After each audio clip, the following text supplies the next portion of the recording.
You're breaking my heart. Well, okay, people, how we doing out there? Doing some work today. More work. Getting our surface painted up for our new LED light system we're putting in for testing our screens on our new gain, which is the, gotta remember that gain too, our ILEG gain. So just getting the inside of the box system nice and white. I wanted to use a bigger brush, but couldn't get there in time with all the stuff I had to do. We just reactivated the other site, and now that site is up and functioning now, and I had to go in and change the company's name and all that stuff, remove some of the stuff. I may have to go in and apply for another package because I don't have enough gigs or memory on that page, so I'm gonna have to upgrade to a much bigger package. What are you, and why do you keep coming back to my screen? Like, I'm literally seeing this, whatever this is, keep coming back and hitting my screen. Get off of there. Make it a nuisance of yourself. Go somewhere. So right now we're just painting all this in nice and white.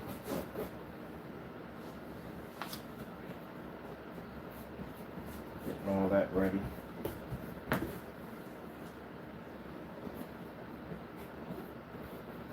Working a lot of late hours in the office, getting things done.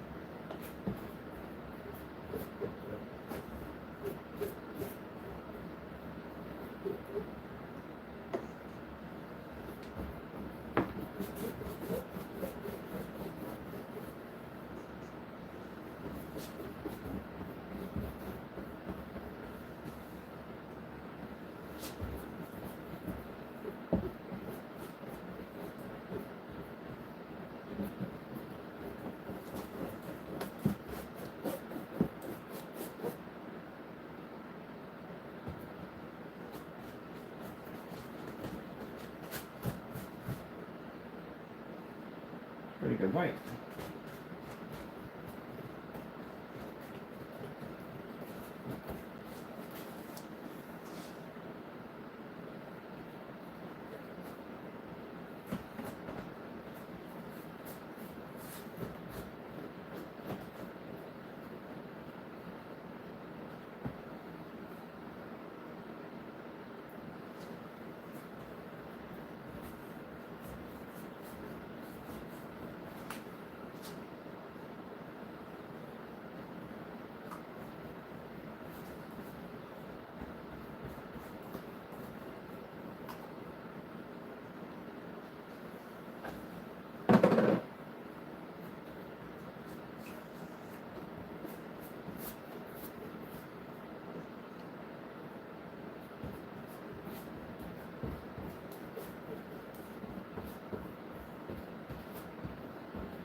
Apparently, somebody was very angry on my email, lost their temper, got very, very upset with us because of our company's new change and new products we're producing.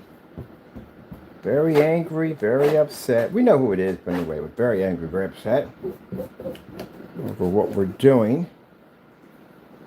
Never been one to be jealous over somebody else's work. If I want something, I go out and try to earn it, which you should be doing. And remember, I sat there on camera and I said, if I'm doing any wrong at all, may the Lord strike us down. May we be left with nothing. May our technology not continue to grow. Our technology is growing. A lot of doors opening up for us. You know? That ticks them off even more.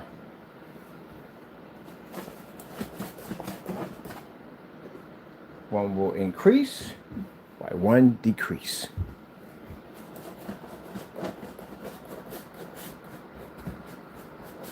If you're doing right by God, you will increase. If you're not, you will decrease. God does not reward for evil, will not do this. One rewards the good. It's a fair and just God.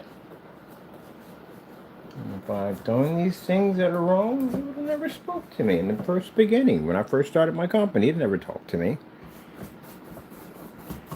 We develop technology so fast. We're blessed to have it. And of course, you know, I don't see that as, when I see people carrying on like that, I see that as the devil upset. The devil's always upset. God bless your hand, the devil's going to be very upset about it. He just want to see you blessed. That's what he wants. Don't give him that victory. So right now we're working on whitening this thing out. Man, can you imagine what this is going to look like with the lights at this thing? It's going to be super bright. Yep. Super bright. People like that, you got to feel sorry for them because they're letting the devil use them.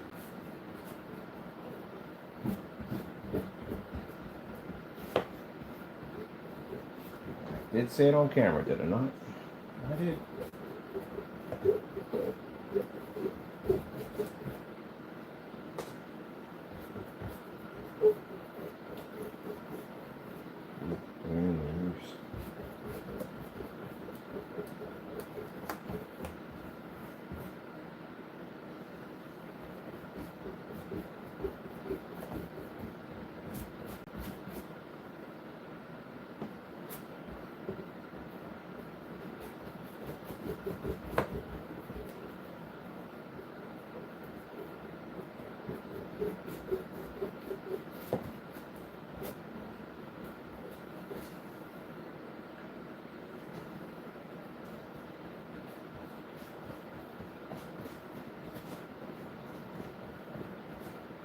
Come out quite nicely.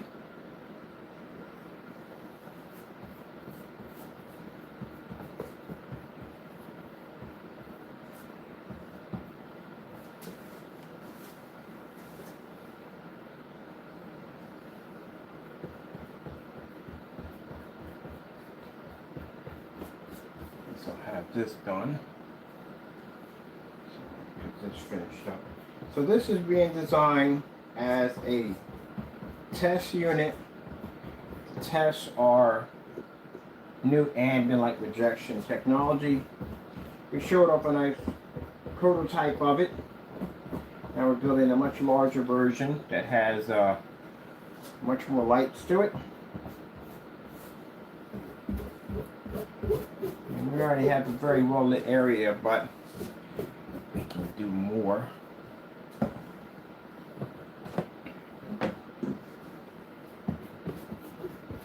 I do like the whole halo display. We're going to be investing in more lights.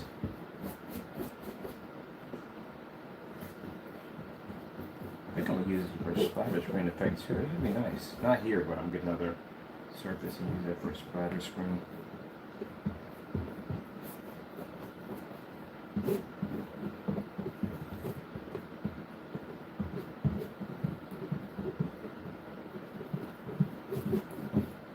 This would be good for doing an all white. I want to do an all white PC. It's something I can draw on, like put artwork on.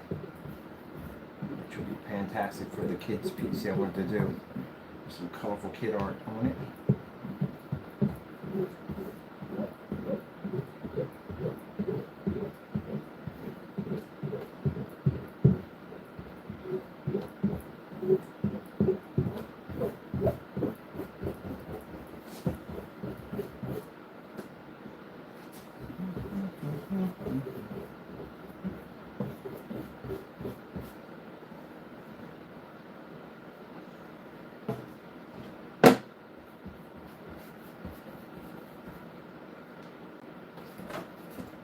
And it probably would have been a lot easier if I got a roller, but I ain't got the roller either.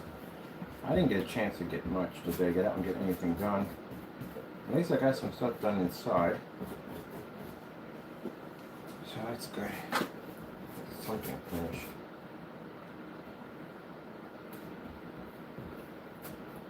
Gotta get something completed. I know I do a lot of talking on camera.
find me a good anime. I haven't watched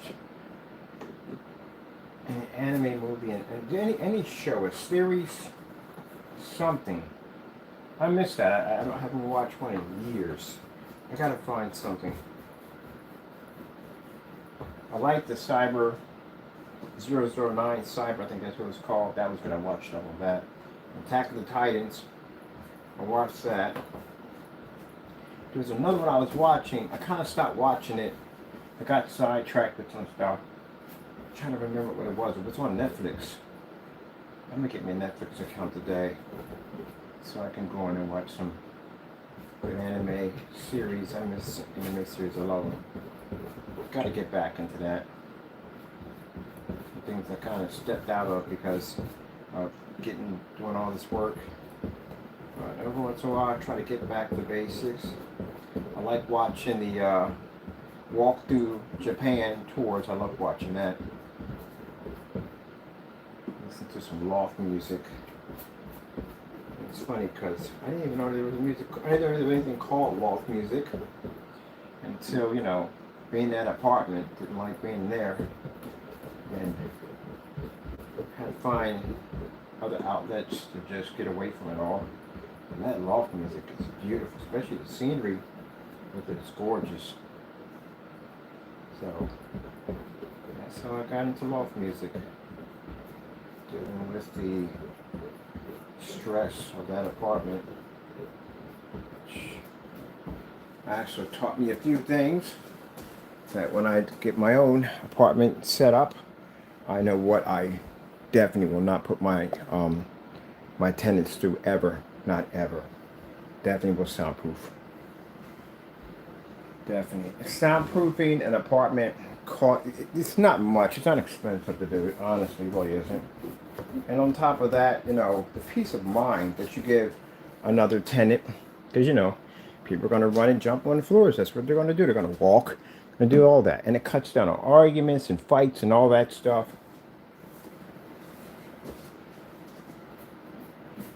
I think that's something you should do. Now, I think about everything like, okay, so what if there's an emergency in the unit? You know what I mean? You would have all that stuff right there inside. People can't hear. They have these flashing lights that go off. Let them know if there's a fire in the building or something like that. Alarm system goes off. All that stuff. Or they need emergency help. All that's there. Intercom system. All that stuff. Small things that can make people's lives comfortable. Nice little garden in the back. People can go back there and read and meditate. Stuff like that. So, life is stressful. And the last thing you want to do is add more stress to it, right? I like to paint. Paint actually relaxes me a lot. That's why I don't mind going over to someone's house and painting up their living room or whatever, because it's relaxing for me. Any kind of artwork is relaxing. I actually think about taking up an art class this year. I'll apply for an art class.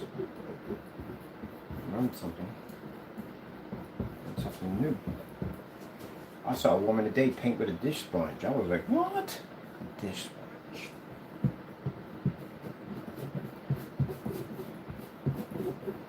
Pretty cool. So, this is going to be a great way to be able to test our technology, especially when we can have the light directly on the screen. It's a great way to test our stuff.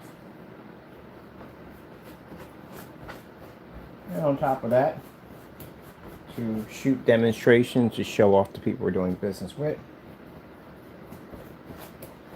Kind of reminds me of when I built the balcony for the projector and stuck it out there. And this is the kind of stuff, you know, if you want to be different, you don't want to be in the same category as everybody else.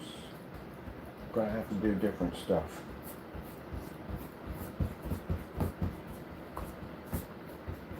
So definitely get your notice.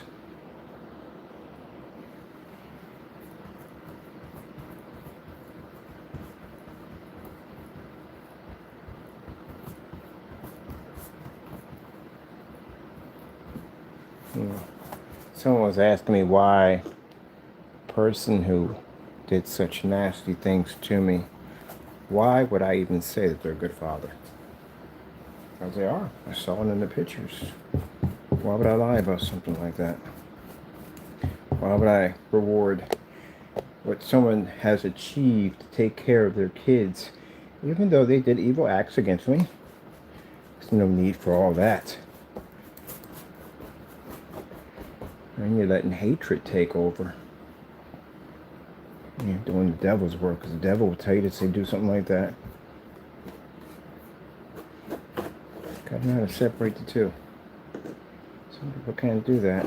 It's hard for them when a person does evil against them to say something good about somebody.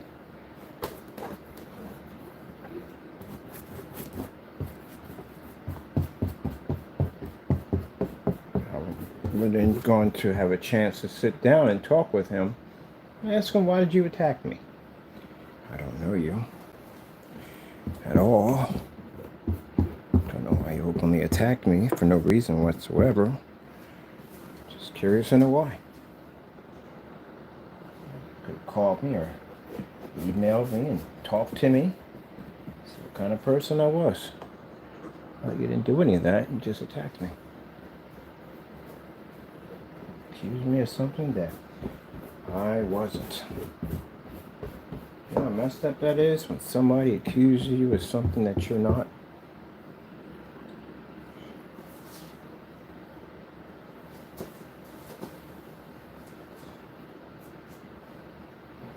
Not going anywhere. Yep.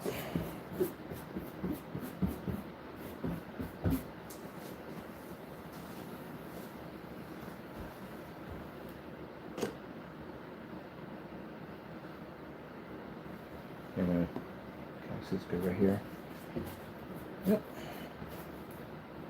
A very nice thing to do to somebody.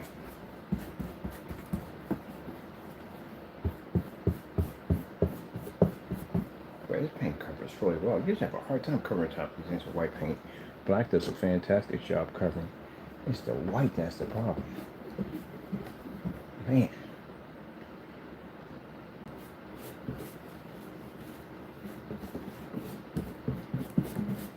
Move this over here. There's not more paint to go. So I'm going to do a touch up once we get it all coated nicely. Come back over. Can't wait to put my lights on here. Excited about that.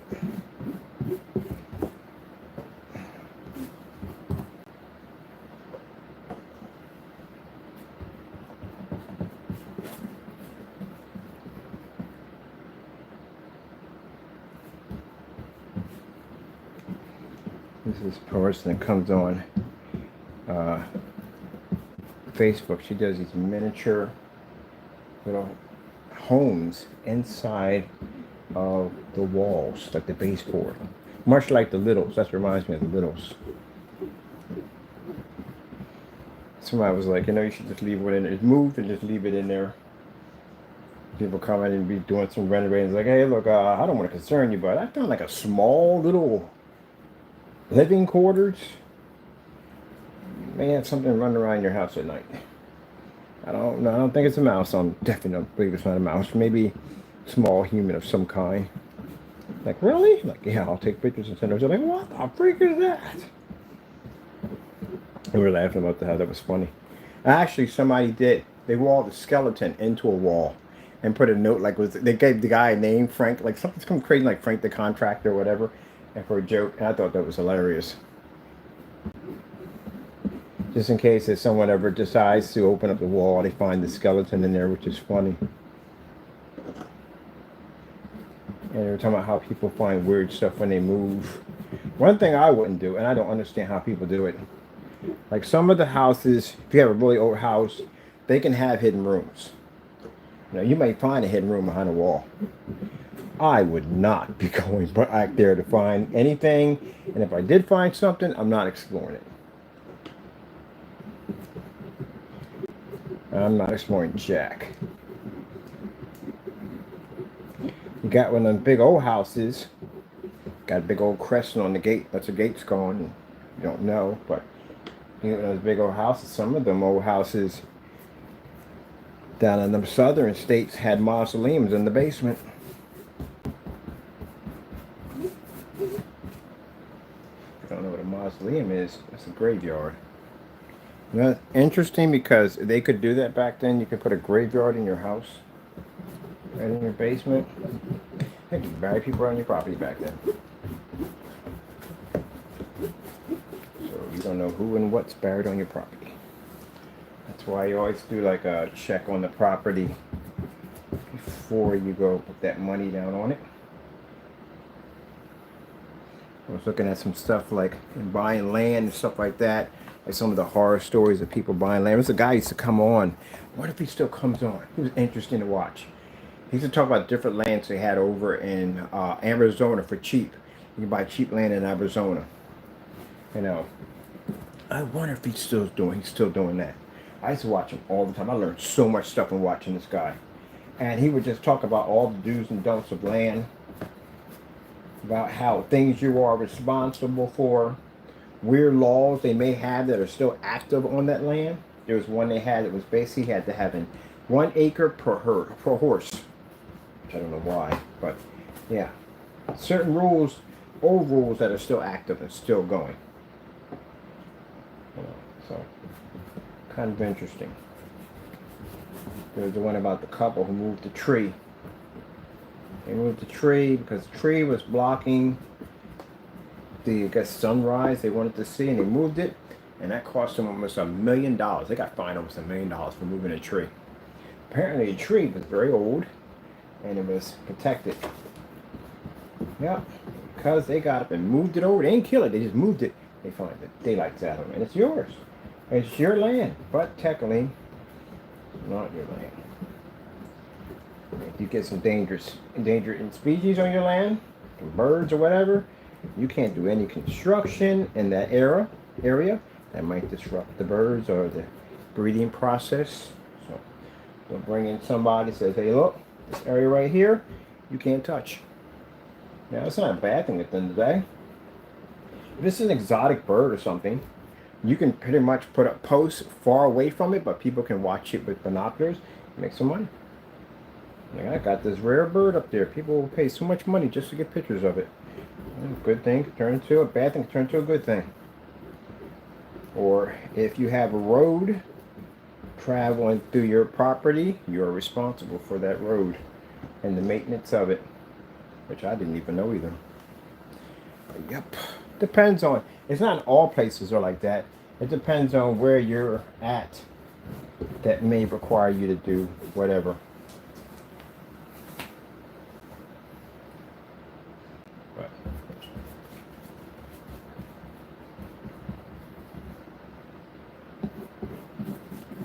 I would like to have a pond on mine. Yeah, definitely. Some kind of river or something. Yeah, because I can definitely research on that.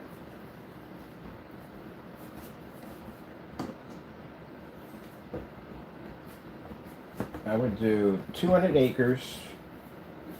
I would do probably 4 acres for myself. Then maybe another 2 acres for testing on basically hydroelectric energy. Anything near the lake would be for testing purposes. Area right there. Nothing in the water, nothing that contaminated or nothing like that. Just basically just how to convert water into power. That's all. Nothing like that. And then the rest of it, all wildlife. That'll be all for wildlife. Get somebody to go up there and gate it off. Put the dreaded freaking cameras up there, because yeah, you don't want to know what goes on trail cameras at night. I don't want to know. And make that all reserved for animals.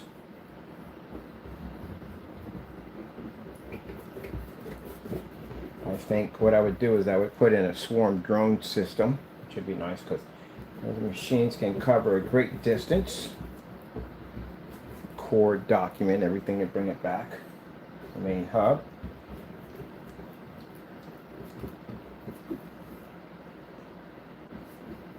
Now, I wonder if it's against the law to tranquilize somebody. Definitely don't want to stun them, because anything can have you stunned. You could have a heart attack in the process of you stunning somebody. But tranquilizers. But then again, you got to worry about that too. So, the reason why, because I don't want anybody walking on my property. There was a guy named Golden Sean who has this farmland, and these guys were hunting. They walked right up on his property with rifles and all, firing.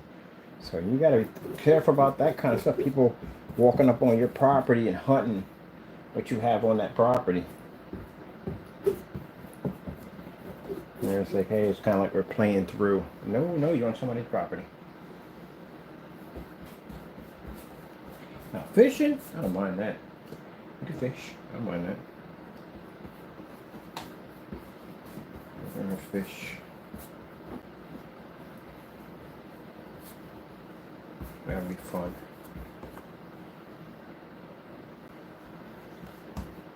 Have some fun with the people out there fishing. Have somebody design me a giant fin, a huge, massive fin that just has a motor and about it pops up out of the water. Just, I know that's a sick joke, but it's funny. It's so funny. I wouldn't do it to random people I don't know because that'd be wrong. Somebody might have messed up, have a heart attack. I would do it to my family members or my friends. It would definitely would happen to you. Go out there and relax. Yeah, it's rumored that something in the lake. We don't know what it is. We've seen it from time to time. Like, really? Yeah, something really big. I don't know. Not a shark, just something really big, a big fish. That's all. I think the creepiest thing is to be swimming in the water and have something touch your feet. What you mean? Yeah, there's some big fish, some kind. Like, I don't know. I've never seen anything like it, but it's out here. It comes there from time to time. Got to plant that seed in there. You gotta be like catfish. Like, oh, it doesn't look like catfish to me. It's something really big. I don't know what it is. And you would have it like you would have the docks where they have basically they put boats at right off the water. Just has huge, massive, fin that would just come up out of the water. Have this high-powered motor underneath of it. That's enough to freak somebody out. Now you wouldn't bring it up close to them. You could just in the distance just push back like, what the frick was that? Because you know you're going to be on guard.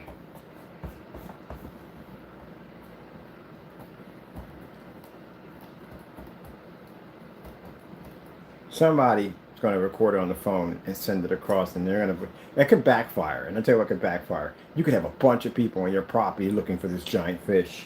Because somebody record it and document it, throw it up on YouTube that fast. Like, yeah, man, look at that thing. Look at the size of that fin. The bigger the fin, you got to know what's underneath it. It's got to be huge.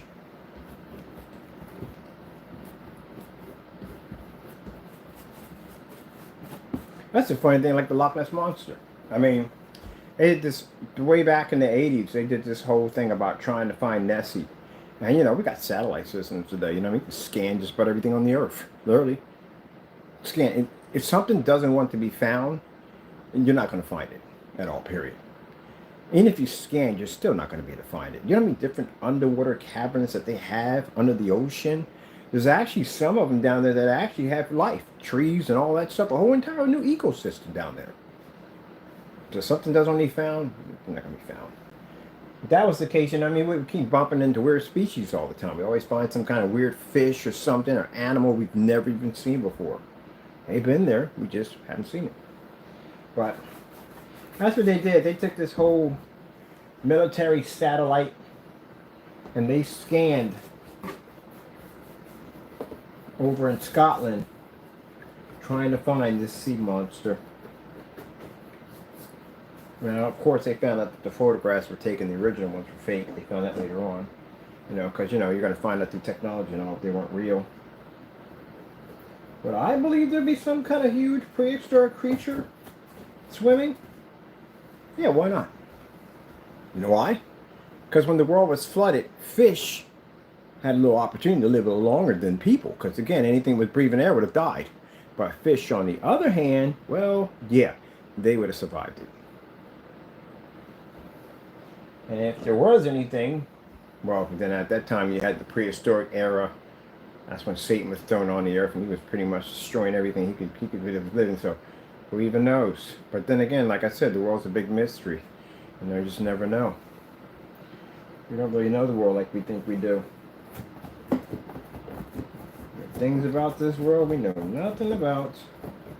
You know, there are still areas in the world you're not supposed to be at. You can't go. You know, like the Bermuda Triangle. See people scooting back and forth between the area? Nah. There are areas in the water, areas that are placed that are uncharted that you are not supposed to be there.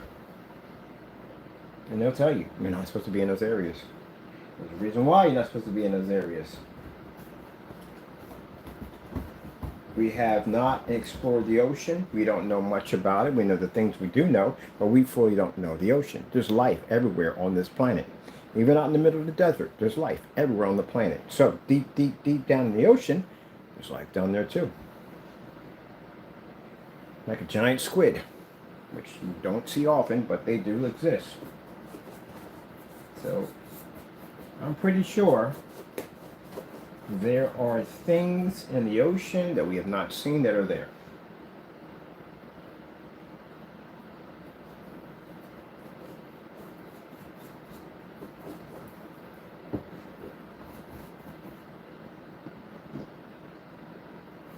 And probably the reason why we haven't seen any of these things is because everything on the planet has its place. That's the interesting thing about when you look at animals. The only ones that animals obey God. They do. They actually obey God. Man is the one that's got free choice. We have free choice.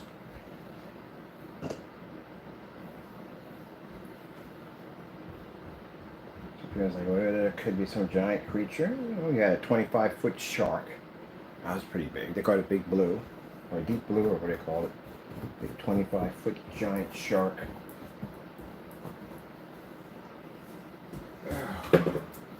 But it kills when people basically take that AI technology and they had these people swimming around these giant sea monsters. First of all, if you saw something that big, you would never be that calm. You would have a heart attack. That's the first thing. So that's not going to happen. You would never be that calm. See, people freak out when they see jellyfish.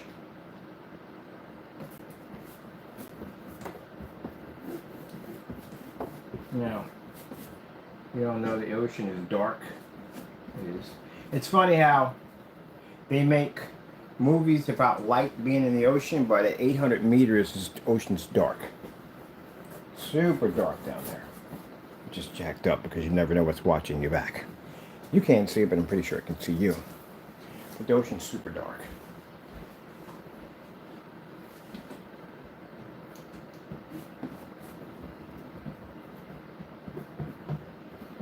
When I believe that something that big, if something that big did come up, like I said, there would be no fish. There's a shortage on fish. You're killing them all. You see whales beached on the ocean with huge teeth marks in them. You can see all kinds of weird activity. People going out to fish wouldn't find anything. Like a predator.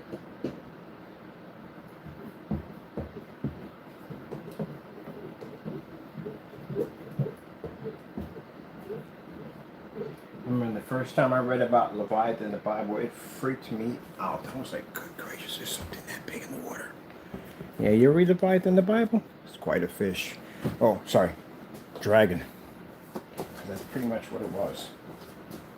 Sea monster, whatever you want to call it. It was big.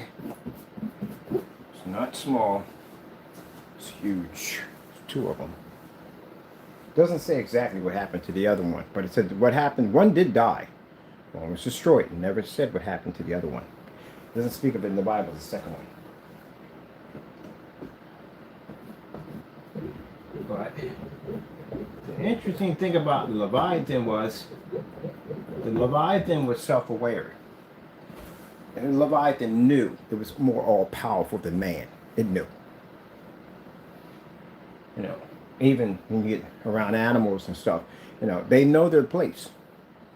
You know, but a Leviathan didn't know it. Leviathan knew it was all power. Didn't fear you in any way whatsoever. That's why I spoke in the Bible, like we even draw it up. We would stir it up. Couldn't be tamed. Couldn't use it as a pet. Nothing. It knew its place. It's all power. So, basically, as I start reading, it speaks about Leviathan multiple times in the Bible. And I'm thinking like, wow, where is this thing at? You know? Where is this giant sea monster at? mean, clearly God made one. He made a monster. He made a sea monster. Pretty big one, too. So where is it? And it spoke of it in a few places here and there. And then it spoke of it in the children of Israel that wandered the wilderness. It spoke about how God struck the head of one of the Leviathan and used it to feed the children of Israel in the desert. You can read it right there. And the reason why he destroyed it, because he figured that Leviathan, if both of them meet, they could devour the world. They were that powerful. So one was destroyed. So if one was destroyed, which means they didn't have the ability, as most, what do you call it? Most reptiles have the ability of both organs, as male and female. They both can, they can reproduce. Hey, what are you doing? Get out of the way. They can reproduce. That's what they can do. They couldn't. They actually needed a male and female. So we destroyed one. But he did make one. So interesting. What other stuff did he make that we don't know about, which I'm curious about. Don't want to see it ever, but still, just interesting. Very interesting.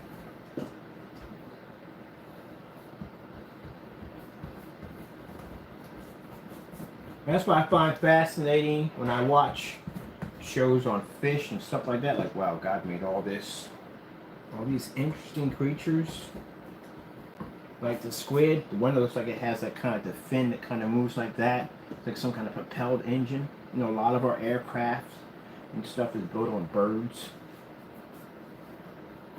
Yep, bees, stuff like that. Birds, the masters of flight. A lot of our stuff is built on that.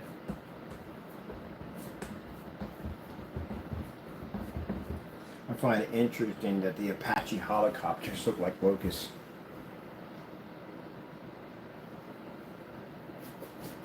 Hummingbird. Yeah, hummingbird. It was a helicopter after a hummingbird.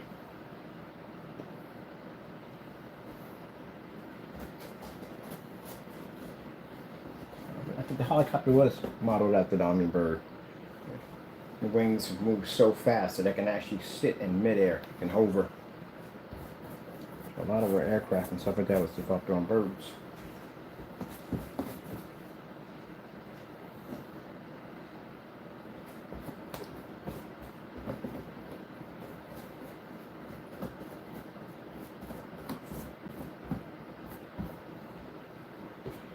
Like the hawk. Like, ah! They let you know they're coming. That's what I like about hawks. Hawks will let you know they're coming. Like, ah!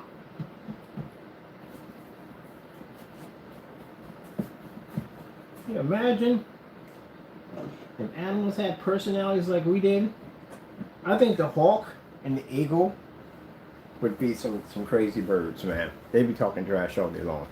Like, yeah, you want some of this? You want to know who I am? Do you know who I am? I imagine hawks too. Because hawks have that incredible speed. And they do that scream before they take off and they're about to do that death dive. Like, ah!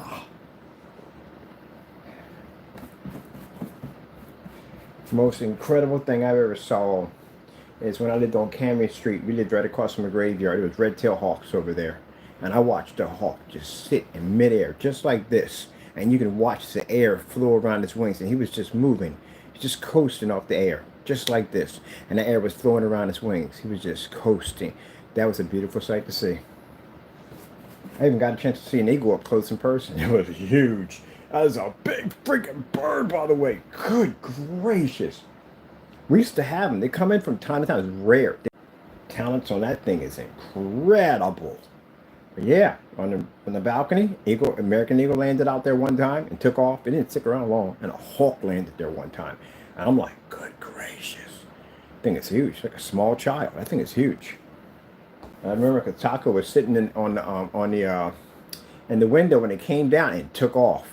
What the freak you running for? And I seen it right out there. It was right next to the window looking in. It was like, oh shoot, I had to shut the window. They wanted to come through the freaking the screen. Yeah, big bird, man. It's a big bird.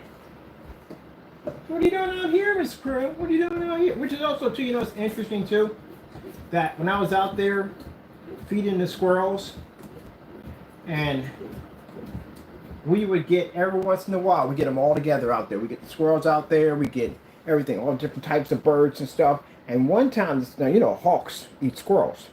A hawk landed right next to a bunch of squirrels. There's plenty of food. There's like tons and tons of food and stack it out there for them. And I watched that hawk eat right next to those squirrels. He didn't try to kill them or anything. Which realize that there's abundant of food in front of them. They don't even murder each other. They don't even think about it because the food's already there. They hunt to eat. They don't hunt for the sake of just killing for the sake of killing. They hunt for survival. And that's what I saw. I saw squirrels wasn't threatened by the hawk, and the hawk wasn't trying to eat the squirrels. Yep, ain't that right, Taco? Yeah, man. Yeah. Yes, sirree, man. Yes, sirree. Taco, where was you at, buddy boy? Hmm? Little tiny man, where were you at? Hmm? I got Taco. Taco wasn't a kitten when I got him. He was a little tiny dude. He was a little dude. He was probably about a good, you're a little thin. Yeah, they kind of for not eating. Somebody was feeding you because you was fairly healthy. But I wonder how he survived out there. You know? He lived up there in Habit Town. You had foxes out there. You had raccoons out there. You had possums out there. Skunks. Little guy out there survived through all of that, didn't you, Taco? It was meant to be. You went to house after house and everybody turned you down, didn't they? But you came to my place and walked right on in, didn't you? You've been with me ever since. It's meant to be. I prayed for an animal. I asked the Lord to send me something. Here comes Mr. Taco. Ain't that right, buddy? Yep. Yeah, you know, you got some people out there that'll basically tease a cat at the end of the day. Or they think that would upset me. No, I'm a grown adult at the end of the day. It just shows that you're a child. That's pretty much what you just showed me. That you tease a cat. Yeah. How do you have kids at the end of the day and tell them to do right by society, but yet you don't? How does that even work? Wouldn't that make you a hypocrite? I think it would. So you would tell your kids, don't do that kind of stuff. You want to grow up to be good citizens. And yet, every day you do dumb stuff. Oh, by the way, so you know when it goes on court record, your kids will read that too, right? Yep, they can get access to it anytime they want. When they're adults, they can read what you did. Everybody can. Because I have the right, since I'm the one going to court, and I'm the one following all the charges, right? I have a right to make it public domain, and that's what I'm going to do. So everybody can read everything that went on in that courtroom. Your church, where you work at, your family, all that'll read that. That you, a grown man, acted that way. Come on, you should know better than that. Teasing a cat. Wow. That's pretty sad. I guess they thought at the end of the day that was going to tick me off or something, make me mad or something. No, I'm an adult. It's like a kid out there calling me a boo-boo head. Am I going to run across the street? No, I'm an adult. It's a kid. It's a child. Treat a child. The child's meant to be treated. Get you a pinky. There we go. Now look how beautiful this is coming in. This is some good paint. Oh, by the way, this is apple barrel. As you can see, yeah. We had a challenge on this. Some people cheated. Cheat on this. Good paint though. Really good. This would be good for art class. Really good. Nice coverage. Got a little tiny brush. Doing it with our little tiny brush. Bum, bum, bum, bum, bum. Do do do do do do do do do. Alright, Taco. I was able to go out and get my extra container of tea. Orange tea. I like the orange tea. These generic companies, I like their teas and stuff. I'm not a big fan of drinking tea, but that tea is actually pretty good. I can't stand Snapple. I do not like Snapple's teas. I really don't. Never did. I tried them when they first came out and they're really popular. Did you know? Fun fact. Well, it's not a fun fact. It's kind of a jacked up fact. Let's say jacked up fact. Okay? That, do you know what Snapple's original container labels used to look like? You'd be surprised used to be on their containers. A long time ago.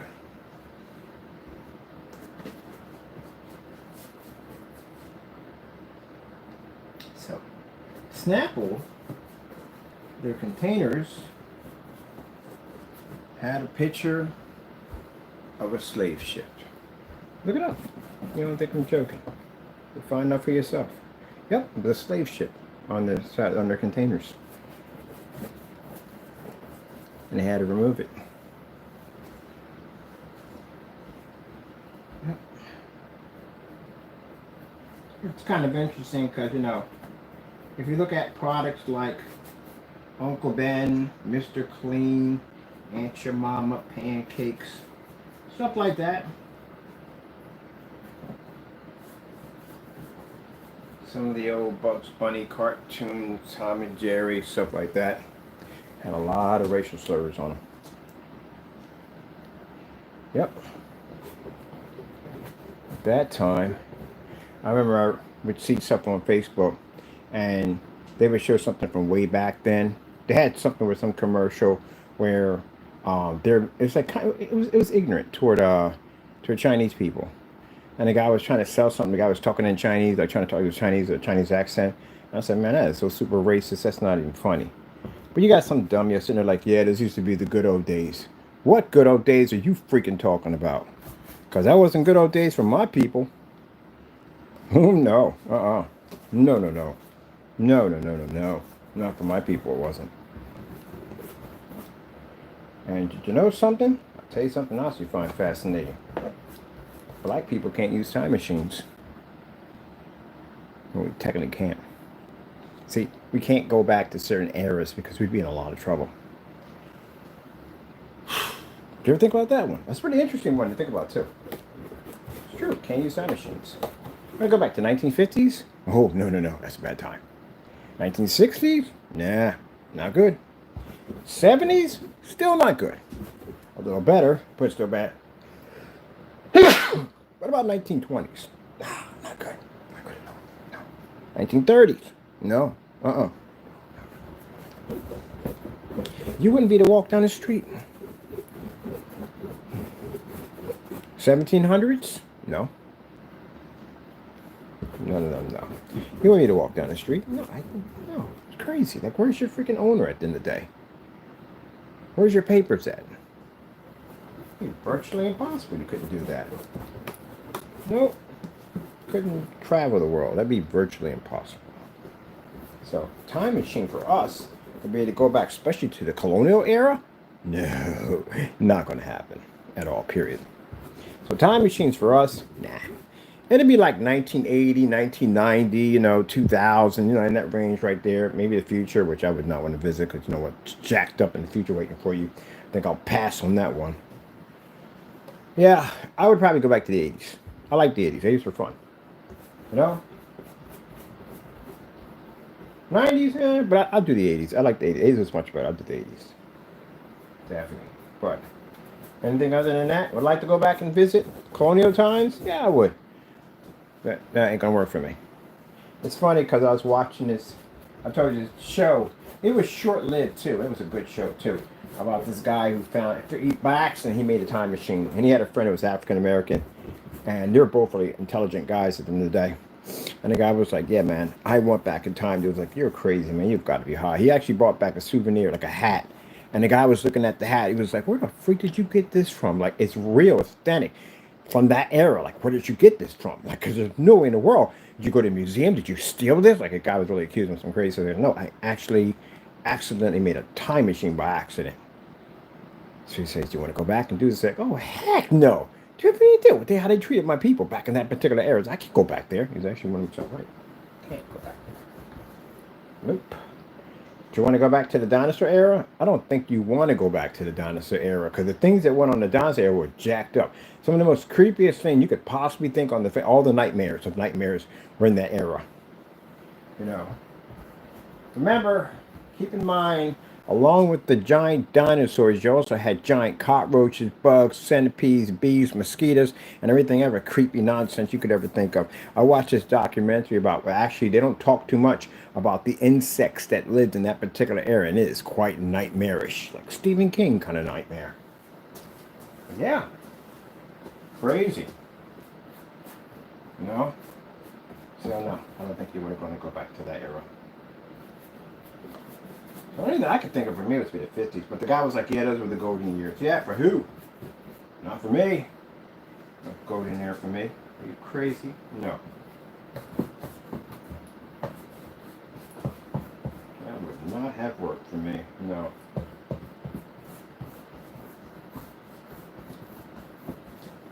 But you can see things have changed. Racism is still there, but you can see it's changed a lot. Because if you say that word, at the end of the day, you can lose your job, your business, all that. People will cancel you out in a hot second. Back then, what's a word you can freely say?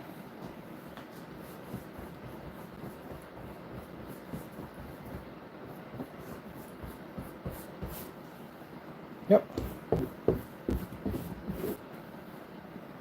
America has dark history. It does. But then again, every country has dark history. You see the dark history of England? Oh, I study stuff. Like I said, I'm a bit of a history buff.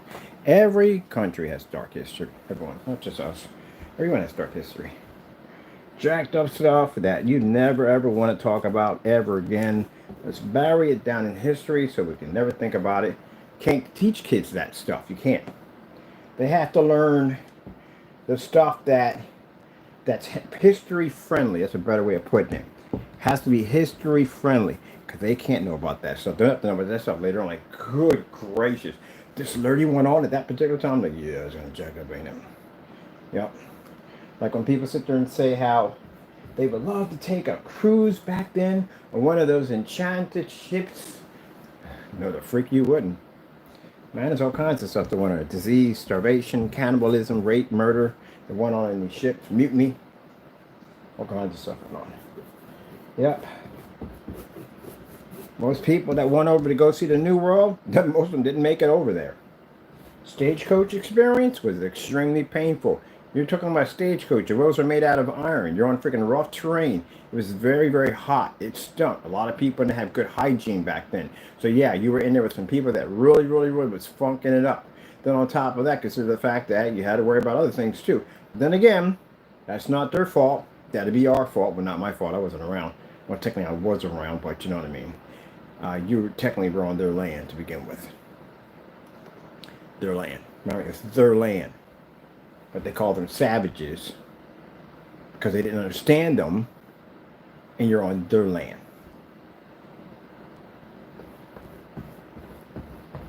We want to forget about that one too, right? We don't want to think about that one, you know? Stealing someone's land, you know? Nobody wants to think about that, right?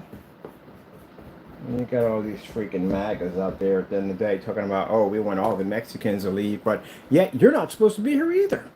Because last I checked, y'all stole that land from the American Indians. Native American Indians. Stolen land. If you read in the history books, the dark history version of it, it's pretty messed up. And then they had a nerve, not only to take over the land, but to beat them, kill them, murder them, slaughter them. Because they were in your town that was sitting on their land. Messed up, ain't it? Yep. Yes, sirree. Let's just take things with brutal force. That's what we do.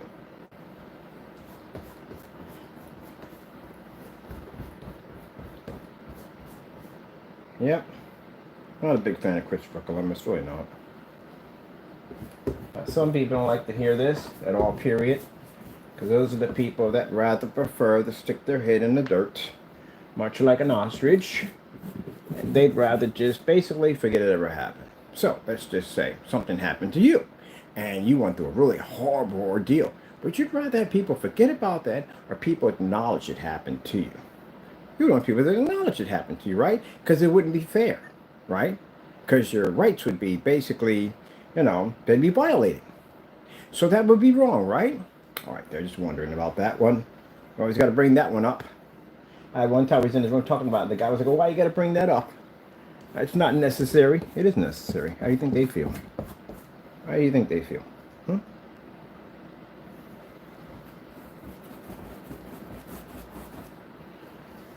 But you know, the laws you have in place, you know, like stuff like that, you know. They don't have any rights to what was theirs to begin with. Had a wife out there in the heritage. Now, do I say that all in that particular area did? No, because there are people that were against it. As I said before, in every race of people, you always had people that stood up. There were people that basically like mountain men that were out there just like they were. They understood them. They hunted with them. They were with their tribes and everything. And then other people thought they were savages too. We didn't understand them. At the end of the day, they weren't savages. They're very smart, intelligent people. People fear what they don't know.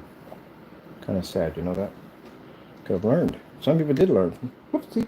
I got paint on me. I got paint on me. Yeah! Some people did learn from them, you know? All that paint, I got one little splat on me. I did an amazing job. I know it's going to get hit sooner or later. But anyway, you know, you learned something from them. Yeah. Very, very nice people. It's not you. Not that. I'm trying to figure out exactly what I'm looking for here. I had something here. I gotta go out and get it. I don't have it here. I'll be back, Taco. Come on, man. Be nice. Get out of the way, screen.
Yep.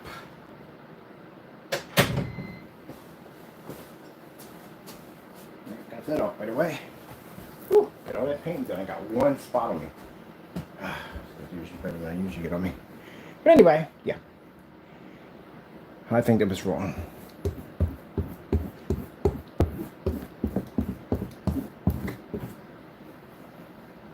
Now you got that idiot out there trying to deport freaking Native American Indians. Gee whiz. I can see someone doesn't crack books, do they?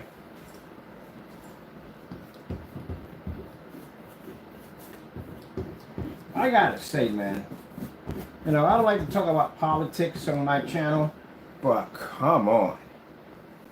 How dumb can they be? You know what I'm talking about? MAGA. You guys are freaking idiots. Let me tell you why. You voted someone in that you thought at the end of the day was going to have your back, and he screwed you big time. You know, he froze the whole 50 state thing and all that stuff. He hit the daylights out of you, didn't he? Boy, that freaked you out, didn't it? Really did. Well, that's good. That's good. Now you know how the other half feels. Yep. Those of you who have federal jobs and all that stuff, we're trying to terminate your jobs, all that stuff he's doing right now to get rid of you, he ain't for you. Let me explain something to you, what you did. So, basically, he's angry. He's mad. He's bitter. Because, again, he went through that whole prosecution thing. Because he did things he shouldn't have did, right? And everybody came after him, right?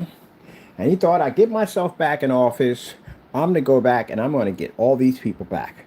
And he used you guys to get in office. And he doesn't care about you at all. He's bent on revenge. But you know what? Impeachment. I smell it. I do. I really do smell impeachment. I smell it coming. Massive lawsuits and impeachment. And you know what happens if you get impeached, right? That means you're no longer protected anymore. And that means all those lawsuits that are being filed from all those different states and attorney generals, it's just going to come right on in with like a funnel and boom! There you go. There you go. Yep. You guys voted that nonsense in. I mean, you didn't see the dumb stuff he did the last time. That just skipped your mind, didn't it, right? All together. I'm glad you got hit with that nonsense. I did. I'm glad. Wake up call for you. Boy, that's got to really suck to try to go back to friends and family and stuff like that, knowing he did all that nonsense to them too, and tried to hold your head up high and say, well, I voted for him.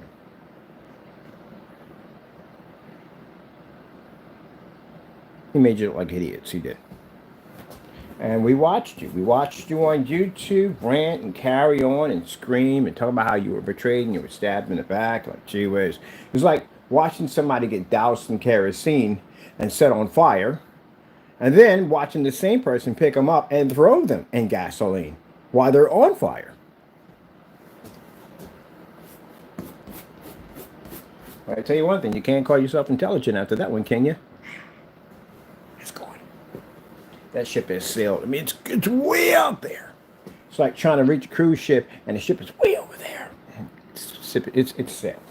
There you go. I had a conversation with a couple of people that were people into the whole Trump the MAG thing, and they weren't saying nothing in that freaking room at all. Not a thing. There was no Trump 2025, nothing. They were saying nothing. You know why? Because they got hit with that nonsense that went on. When they did that government freeze, they got nailed with that stuff. They weren't saying anything at all. They didn't want anybody to even know that they even voted for that person at the end of the day.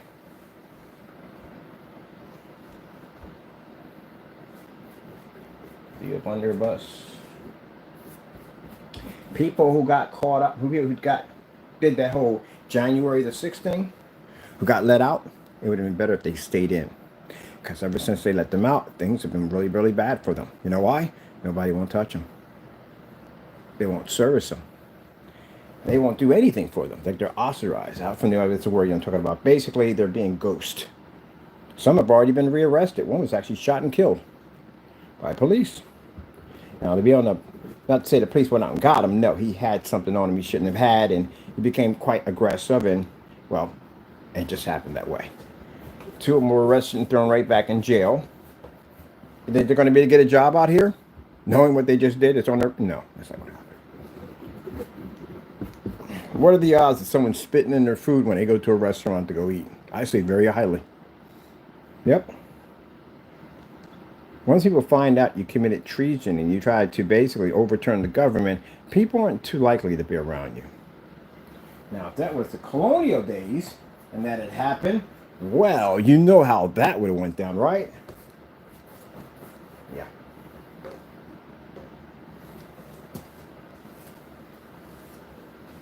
Well, everybody wants to act like that never even happened, Another part of dark history that nobody wants to talk about at all, period.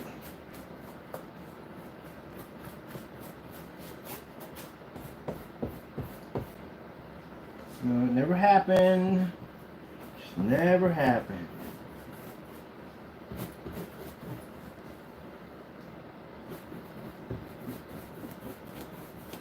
I say this. How about this? How about people who don't respect the American flag? At the end of the day, we deport them. Send them someplace. You don't respect the Constitution. You don't respect this country. Then guess where you need to go? You need to get out. But you don't belong here. Honestly, you really don't. You should never salute to a flag, ever. You have disrespected every serviceman and woman on this planet, even in America, who has bled and died for this country. That's what you have done. You spit on them, you disrespected them. And you sit there and go, oh, I didn't. You know what that flag stands for, right? And people have died for that flag? Yep.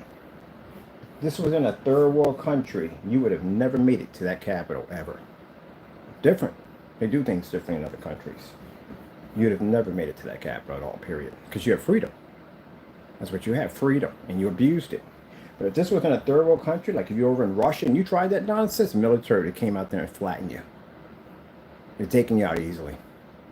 Because over there, freedom's a little different over there. You preach and you talk about people that are in command, you can be taken out. Out here, you can go in the corner, you can rant, carry on, scream, yell, whatever you want to do. Yes, you can. But over there, you better not.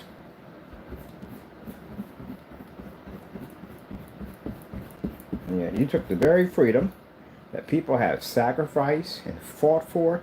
Imagine how many soldiers died unknown that people never knew their sacrifice that they did for that flag and what you did in the end. That's what you did. That's what you did. I got military family. That's a disgusting thing to do at the end of the day. Yep. That's what you did.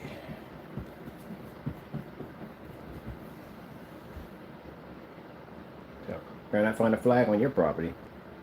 I don't think anybody wants to see it on your property. It doesn't belong there. You don't have the right to have that flag. So what I do? No, you don't. No, you do not.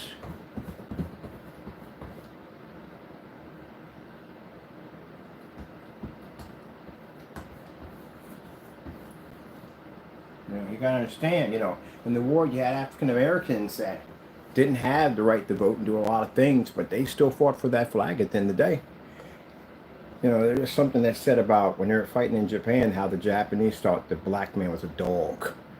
Because he was meant to be somebody that was meant to be obedient to their master. They couldn't figure out why they wouldn't betray their own country and join them to attack their own. Because they felt that at the end of the day, you're going to go back to a country that hates you, that doesn't like you at the end of the day. It doesn't accept you. We will accept you. We will take care of you. You'll be an equal to us. And still, they would not betray that flag. Did you know that? Imagine that. That you know when you come home that you're not going to be treated with that respect. But yet you would still not betray your own country, that flag, even though the country itself would not accept you for who and what you have done.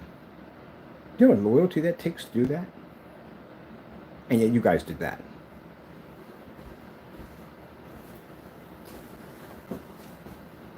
Now, should they be forgiven? If they basically have changed, and every man has a right to be forgiven. They do. Everybody has a right to be forgiven. But you will always remember what you've done. That will go with you for the rest of your life. But everybody has a right to be forgiven. Do I hate them? No. What they did was actually pretty bad. What they did was awful. Absolutely awful.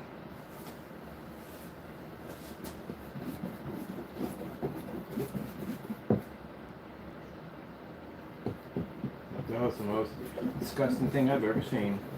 Seen some bad stuff in life, but that's pretty bad.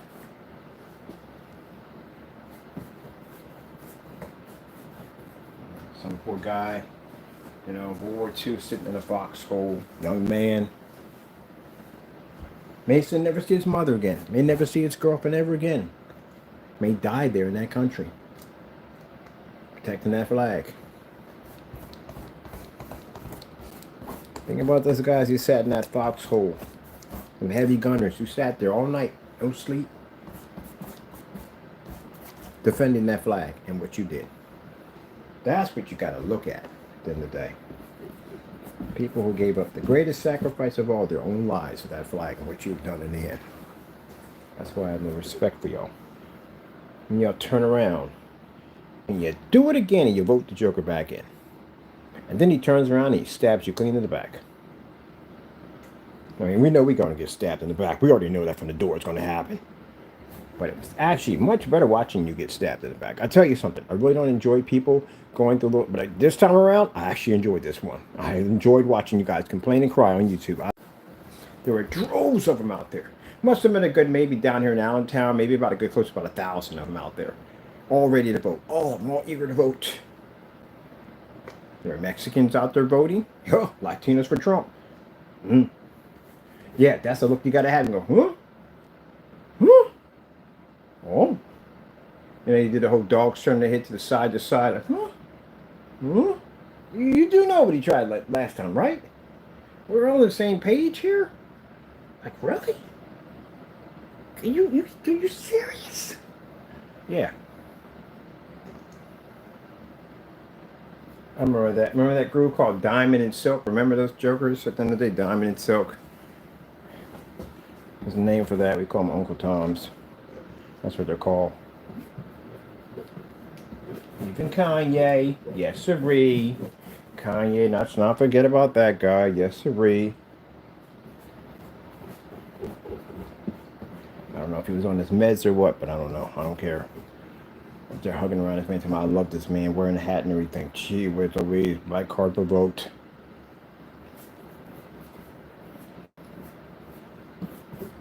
Man, this screen came out super white, but we're still brightening it up because I want ultra white. So painting.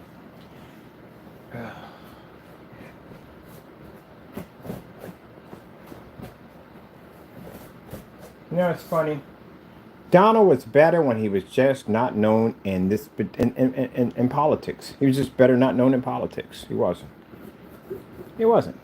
When I saw him in Home Alone, it was pretty fun watching him in Home Alone. You know what I mean? So, oh crap, that's Donald Trump over there. That's pretty cool. He just stayed out of politics. He should have. Politics has made him angry, bitter, nasty, and just brought out things in him that we don't want to see. You know? But when he wasn't into politics and he was doing all that stuff like the hotels and stuff, you see him pop up at the casinos and stuff, and he was doing the whole Home Alone bit and everything, people didn't think of him the same way. It's like, oh crap, that's Donald Trump right there. That's freaking cool. Remember the first time they talked about him? He had this big, huge boat that had like 300 phones. It was huge boat he had, you know? And the casinos and stuff like that. But we knew stuff was going on, but we just didn't care because, you know, it was just Donald. That's it, you know? It was just him out there, another everyday millionaire, billionaire, whatever you want to call him at the end of the day, just doing what they do, you know? They lose stuff, they get stuff back, you know? That's just their lifestyle right there, you know? But when it got down to this stuff and got into politics, good gracious, man. Then people just disliked him. He was just better off just basically staying away from politics altogether. And he just have been known as, hey, that's that guy over there was at Home Alone, right over there. Yeah, that's Donald over there. He'd have been more liked. He was. He was more liked when he was in Home Alone. He was. I'm pretty sure he had some scandals and stuff like that was going on. Pretty much most of them do. But, you know, it wasn't really, it wasn't magnified like that. You know what I mean? You know he did dirt. Everybody of them did dirt at the end of the day. But, you know, it wasn't on that level. Now it's pretty bad. It was pretty cool. When I first saw him in Home Alone, I was like, oh, shoot, that's Donald Trump in Home Alone. He had a small cameo in there. You know they removed it? They removed it out. They took it out. Yep. There's a small cameo in there. Oh, shoot, that's Donald. He was more likable then. He was. Much more likable. I think he should have stayed away from politics altogether.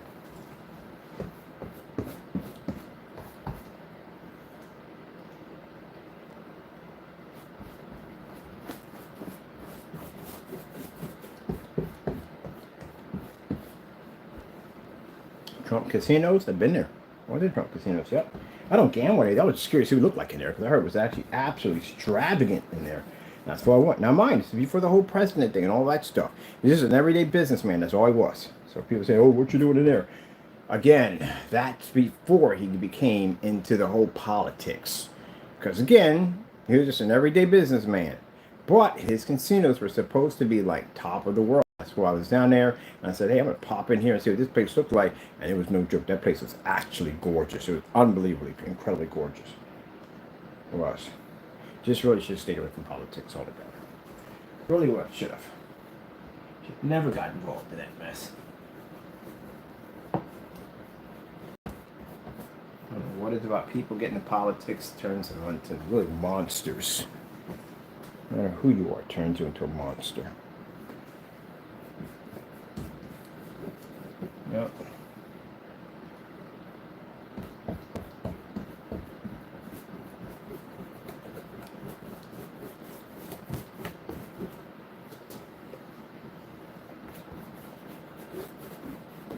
That's why people think when they look at him and say, well, he was always like that. He's pretty sure he has some dark sides to him and everything. But you didn't look at him the same way. Look at him. When he was in Home Alone, he did that little cameo in there. Did you see him the same way like you see him now? There you go. That's why politics destroy people in the end. Make them bitter and all the other bad stuff. I've been saying that. People cheered him when they saw him. And they're like, oh, shoot. What's he doing there? He got a part in there? Really? Oh, my goodness. People didn't see him the same way.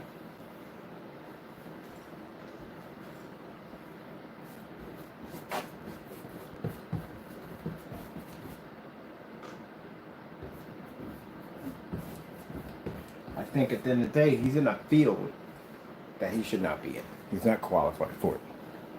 He's not.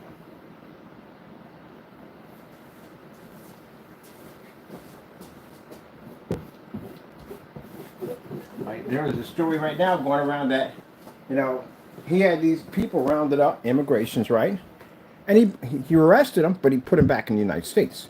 Again, I have nothing wrong with that because again, I think I'm against all that whole, um, the whole taking them. I'm against all that. I'm against all that. But mind you, he stood on firm ground. How much money it costs to hire those agents to go out and do all this stuff, right? He captured these people and he released them right back to the United States. I'm happy they're here. 100%. 100% I'm glad. But think about that. Everything he does, he retracts. He's supposed to be doing this whole tariff, whatever, with Mexico and Canada, whatever, and back down on that one, didn't he?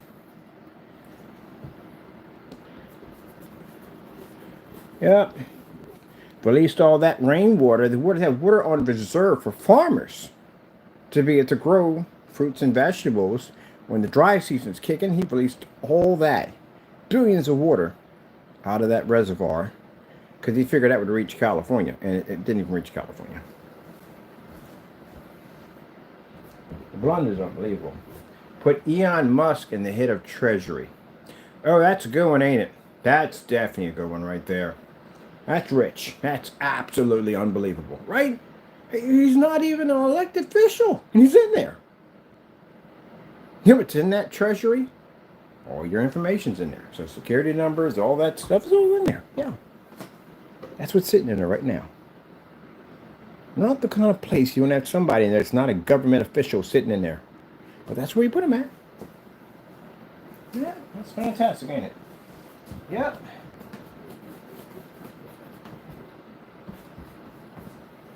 Who are the idiots walking around wearing the hat saying "Make America Great Again"? Really?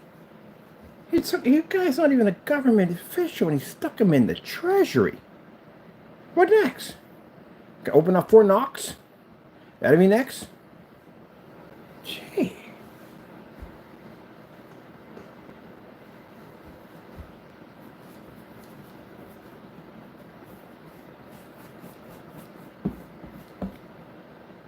Firing federal workers? You're supposed to be helping to keep jobs, and you want to fire people at the end of the day with federal jobs. Can you believe that? Oh, my goodness. But like I said, not his world. He can only do so much. And right now, there's already talk of impeachment. Because you know why? American people are standing up. They're tired of it. And they're talking. They're basically, when you got the American people out there, you know what I mean? These are people that want to get elected next year. And that's what people need to do. When it comes time for these Republicans and all that stuff, don't vote for any of them. Let them worry. Don't donate jack to them at all, period, whatsoever. Let them know that you have the power at the end of the day. They're going to get up there and they're going to beg for those votes. Just like they see when I see them come up there, show a little TV show, they're going to beg. Don't vote for any of them at all. Let them know that we have power, not them. See, that's what happens. When it comes time to basically voting and to be elected, oh, they're all smile, kissing babies and all that stuff. And then the minute that they're voted in, and see how fast they change. It's like watching people go bipolar. 1 minute they're here, 1 minute they're there. Don't vote.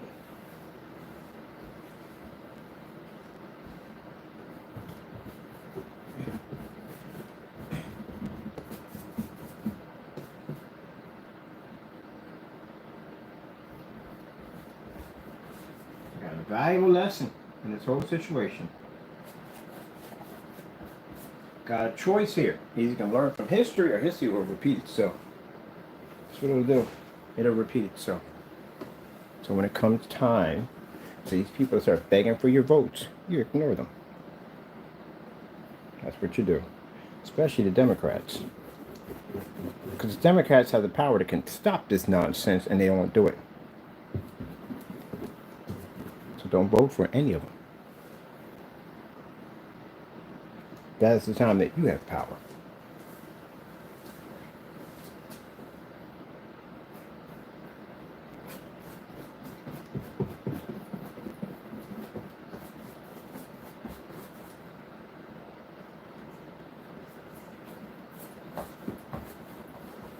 And you might say, hey, Ken, you don't vote. No, I don't. But I am this After seeing this fiasco at the end of the day, gee whiz Louise. Yep, but I think this time around, nobody votes for anybody. Let them stand still. Let them sweat. Let them get out there and dance for it. Let them beg. All that. We're just going to sit back and watch.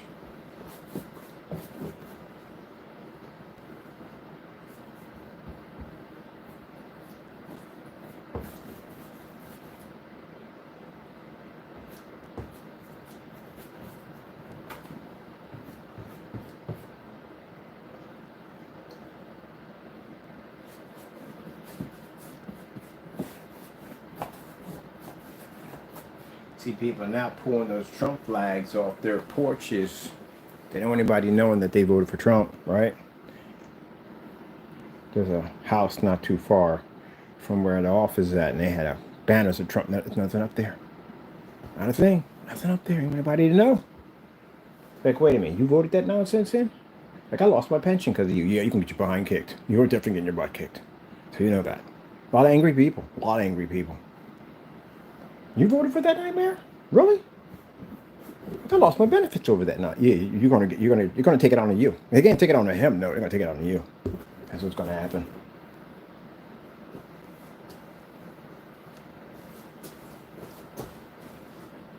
So everybody got hit with it, and you can sit there and go, well, you know what? I'm in the same boat as you are. I got hit with it too. Yeah, but I didn't vote for him to come over and do this nonsense. You did. Yeah, you got some very angry people at your front door. I'll be surprised that your place won't get egged. Yeah. All right. Other things to talk about. I got family members that like Trump. I do. Do I speak to them? Oh, freaking heck no. I had arguments with them about that nonsense. Like, oh, but he's a very smart businessman at the end of the day. Like, you're a stupid idiot at the end of the day. Now I contact them and say, so how's that working out for you? They just hang the phone up on me. They don't want to talk about it now. No, yeah, I got a few of them, actually, two of my family that like Trump. And I contact them, like, so how did that work out for you, huh? Oh, that happened? Yeah, oh, yeah, how's that working out for you? Oh, you telling anybody you're a Trump supporter? Oh, you're not telling anybody at all now? Okay. So you don't have it on your Facebook page anymore, do you? It's all been removed. I wonder why. Maybe your friends would be upset about that. People came outside, I had Trump card keyed into my side of my trunk. Yeah, and people are ticked off because he's hitting everybody with nonsense. Everybody's going through that mess. Gas is higher, eggs are higher, everything's through the roof now. You brought that nightmare in here. So yeah, if people don't treat you right, that's the reason why. I contacted one of them. I was like, yeah, because one of them didn't want to pick the phone up. He knew it was. But the other one, he did pick it up and got a couple of minutes to say a few things. So how's it working out for you? Yeah, you made the right decision, didn't you? You stupid idiot. You know what you did when you hung the phone up on him because you knew I was going to lay into him. Oh yeah, I was going to lay into him. So everybody else did. They laid into him. Freak, really?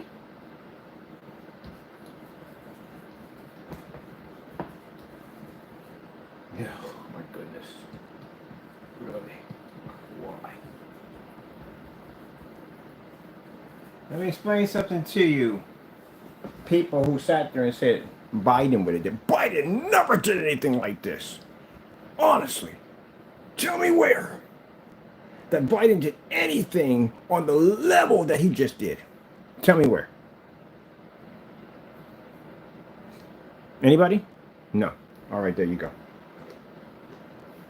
I watched that when they voted him in, and I watched the freaking on Facebook. All these people are oh yeah, it's gonna be much better. It's gonna be much better. Things gonna be much better. It's gonna do way better than Biden. You do that and the other. It's gonna do way better. It's gonna be way better. What did he do? He freezed 50 states and took everything away. Left people in sheer panic. Portals were shutting down. People for Medicare and everything else in the face of the sun. Like their grandmother who couldn't get heart medicine and all that stuff. And people could have died. Yeah.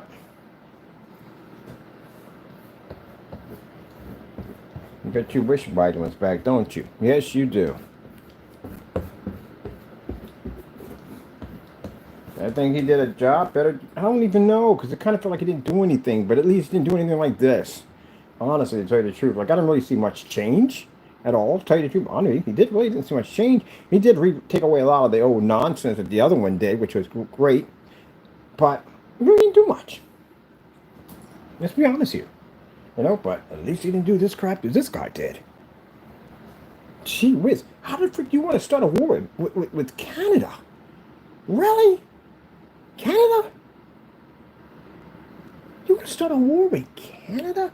I think he's letting his personal emotions get the best of him. That's what I think. I think his personal emotions are kicking in. That's what it is. You know what happened, right? You read up on that, what happened right there? Yeah, some jealousy went on in there. A little jealousy went on in there. President of Canada, good-looking guy. Yeah, his wife. Yeah, finds him kind of handsome. So his ego got a little ripped up a little there, right? So let's take it out on all the American people. Yeah, we gotta suffer for somebody else's ego issues, right? That's how it has to work, right? Yeah. There you go. Canada. It's one of our allies, you know that, right? You're attacking our freaking allies. That's what you're doing. You do know that there are countries that don't like us at all. Okay? You attack your allies, the people we need to help us if we get into a bad situation. That's not what you want to do. Canada, you don't attack Canada. And the American people hate it. You know why? Because I watch when they talk to a bunch of people in there talking about from different countries, from different states, some out from love. I even posted in there, yeah. Pennsylvania with love. We love you, Canada. We don't support that dumb nonsense. Well, some people did. That's why I got in. Yeah, I keep saying it. Yeah, he got in. Yeah, he got him in.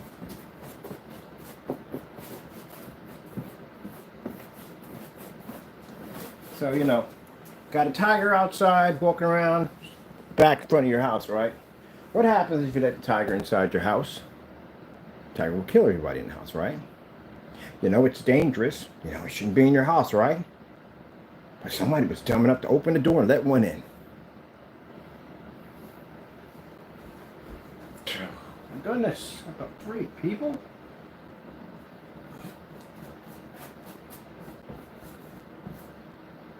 Well, you know, the crazy thing about it is, hopefully they impeach him, get him out of here. Because if not, we got 4 years of this freaking nightmare, and we're not even close to a month in this yet. We're not even a month in. This is the reason why. When you got people this frustrated right now, everybody's frustrated with nonsense, and you wear a red hat, do it. Go ahead. When this is really dangerous, put a red hat on and walk down New York City and see what happens. We triggered this mess, man. I really don't try to involve myself in this stuff, but gee whiz Louise, you got to be kidding me. Oh, my goodness, I'll tell you.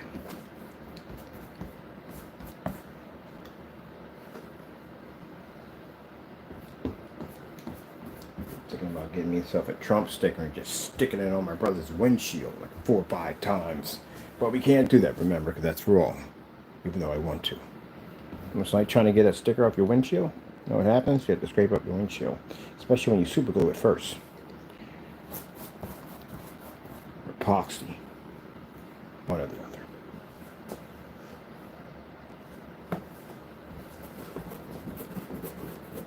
Well, I'm bad, so bad. Come on, baby.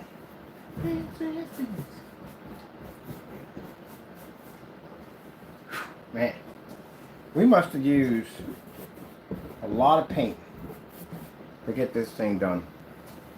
And we did. We wanted to whiten it up really good. When those lights hit, this sucker's going to be super. I have to wear sunglasses. Like, what the heck happened to you? I got tanned on one side. What happened? The light system. We put in, it was too much. It's going to be ultra powerful. Yes. It's going to be like a beacon, man. A beacon of light. Now make sure we get our inside of our corners done real nicely.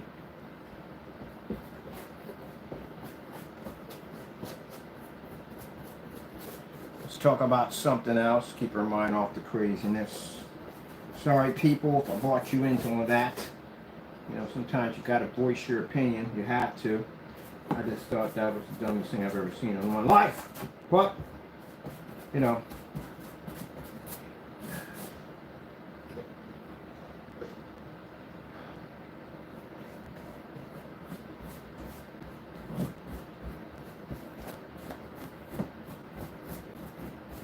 Let's talk about something else.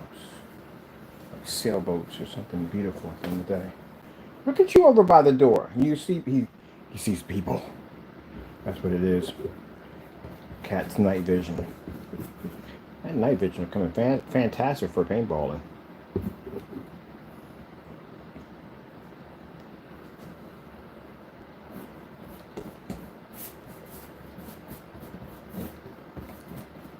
That's the cleaning crew coming in. That's what that is. That's why he's up by the door, curious. Perched down. About to go hunting. Hunting.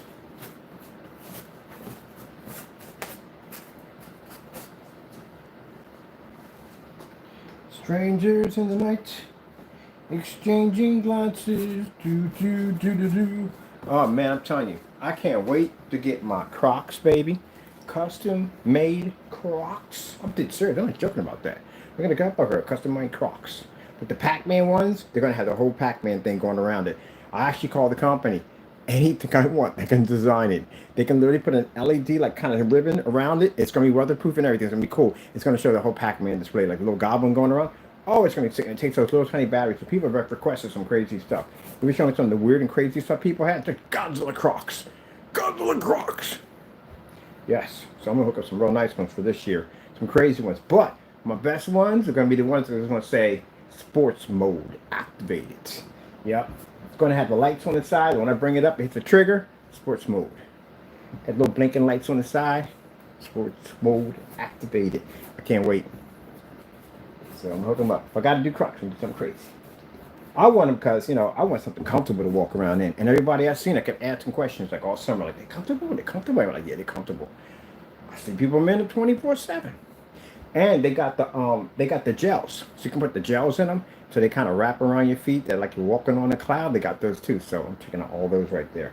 They're a little bit, but it's worth it. It's worth it. And I want something different. I don't want the same as everybody else got. I want something different. I want to sport them. I want something that nobody else has. So that's why I'm doing my hookup like those right there. I'm going to get myself one of those portable little boom boxes. I've seen people walking around with them. The little Bluetooths. Oh, I like them. Man, play some of my Frank Sinatra. Because if you don't know Frank, you don't know nothing. I love Frank Sinatra. Listen to some of his music. Music is beautiful, man. Where they made music back then? That's class, man. Silver platters, all them. Yeah. I got sunshine on a cloudy day. I like songs like that, you know what I mean? Classics, that's what I like. But classical music, I love classical music. Yep, I'm gonna have some fun this summer. And on top of that, I got my glasses. I'm getting some nice glasses to match all my Crocs. They're gonna be the same color as my Crocs. Some Ray-Bans. My SpongeBobs are the ones I'm gonna like the most. Them suckers are gonna have the most neon yellow on them. This is gonna be freaking crazy how yellow the things are gonna be. Yep. Hey, Patrick. Yeah, that was freaking crazy. I'm gonna get my party Crocs. My party Crocs are gonna be the ones that are gonna have the little flashing little lights on both of them with the Bluetooth speakers. Get my party Crocs. Got one for each time of the year. I'm gonna wear actually every day. I want to pair. Well, not every day. It's going too crazy, but yeah. I like my military painter hats. I like those. So my buddy's got a workshop. Get me a grinder. Grind down my edges real nice on them. Do a little kind of a like corroded rust job on them. That's what I'm doing my hats this year. So I'm gonna have a question mark on them. I like doing the question mark. I like the question mark on it, or void expiration date on one of them. Pretty cool, some stuff like that. Some stuff like to have. So I'm gonna be going to an art class, and you have to become one with the art. Or don't become one at all. You must be passionate about your work. You must love your work. Love it. You know, it's funny. Like when I'm painting right now, if I was like a really famous artist, like crazy famous, I can just paint a box white and go look at it. It's called Absolute White Mist. And I put a dot, like a little dot, like right there, like use a pen, a little black dot right there. Bow. It'd be a masterpiece. And somebody will come in there and buy it for like $40,000. Because it's art. You know what I mean? This is my masterpiece. I'm not making fun of artists, but some of them, come on. Really? Oh, seriously. Some of them, the artwork is gorgeous, amazing, beautiful. I've seen some crazy stuff. But you're going to tell me an all-white box with a dot in the middle of it? That goes for 40 grand? Like, what makes it different? Like, what did he do? Now, if he painted that whole box in with maybe something like, I don't know, a paintbrush about the size of a pin, that'd be kind of interesting because it took time and effort just to cover that entire spot. That would be insane. You know what I mean? Or like somebody basically engraving poetry on the side of a grain of rice. That's insane. You know, stuff like that. But if this is an all-white box with a dot in the middle, I'm like, what am I missing here? Like I saw this one, this guy was at this art show, and all this woman did was swing from a rope, put paint on her pants, and hit the wall, and hit the ground, and she rolled up and she looked at the crowd, and she did some kind of body movement, and they were like, oh my goodness, did you just see that? Did you just see that? The whole scene just came to life. Oh, I'm intrigued. I'm captured. This is beneath me. This is above me. I don't even know where I'm at right now. Yeah, that kind of stuff, you know what I mean? Like when people sit there and say, you don't see it? You don't see it? Like really? Seriously? Are we looking at a glass? We're literally looking at a glass of juice. And like you're really getting all that from a glass of juice? Some of these art shows are just freaking, come on. It's crazy, man. Like, really. And he's like, you don't see all that. You don't see the passion. It's a glass of juice. And you see the janitor come by and go, oh, yeah, I was wondering where I put this at. Oh, man, that's funny. Where are many people standing around my glass of juice? Get away from my juice. Oh, wait, that's not art? No, that's not art. It's my juice. They do that like in comedies and stuff. You know what I mean? Gotta get my charger over here. It's fighting me. It's fighting me among all... Oh, it's on the keyboard. Of course it's on the keyboard. Keyboard's always on everything. It's wireless and it's on everything. Wait, you know what? Stick your guys this way because it'll be easier. Easier to do it this way because the charger's on this side. But yeah. Somebody just leaves their sandwich out there. I mean on a plate. And I'll be out there like, oh my goodness. Look at that. That's insane. It's the most incredible piece of art I've ever seen in my entire life. It's so realistic. Just makes me want to bite to my tongue.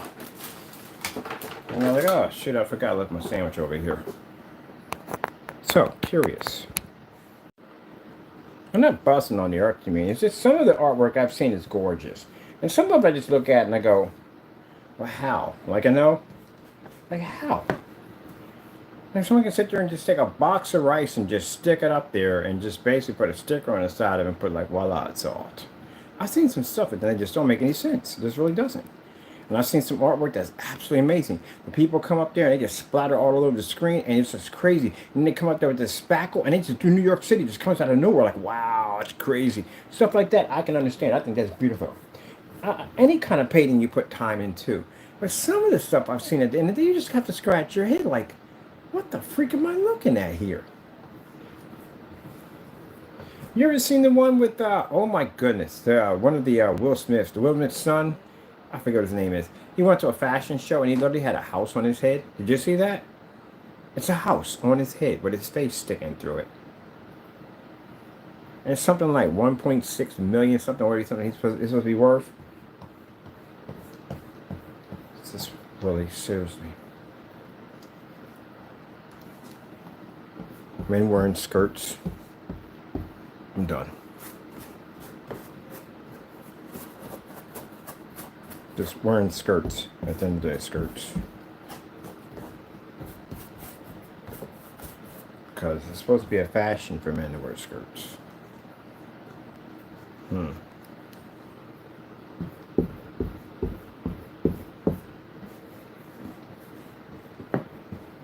especially if you're wearing a kilt. It's the difference between a kilt and a skirt.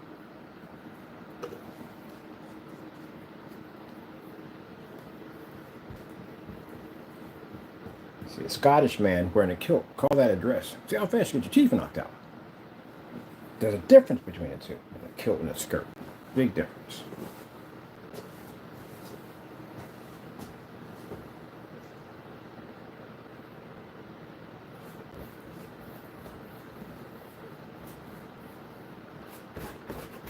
I like to wear a kilt one day. I ain't got the legs for it. Nope.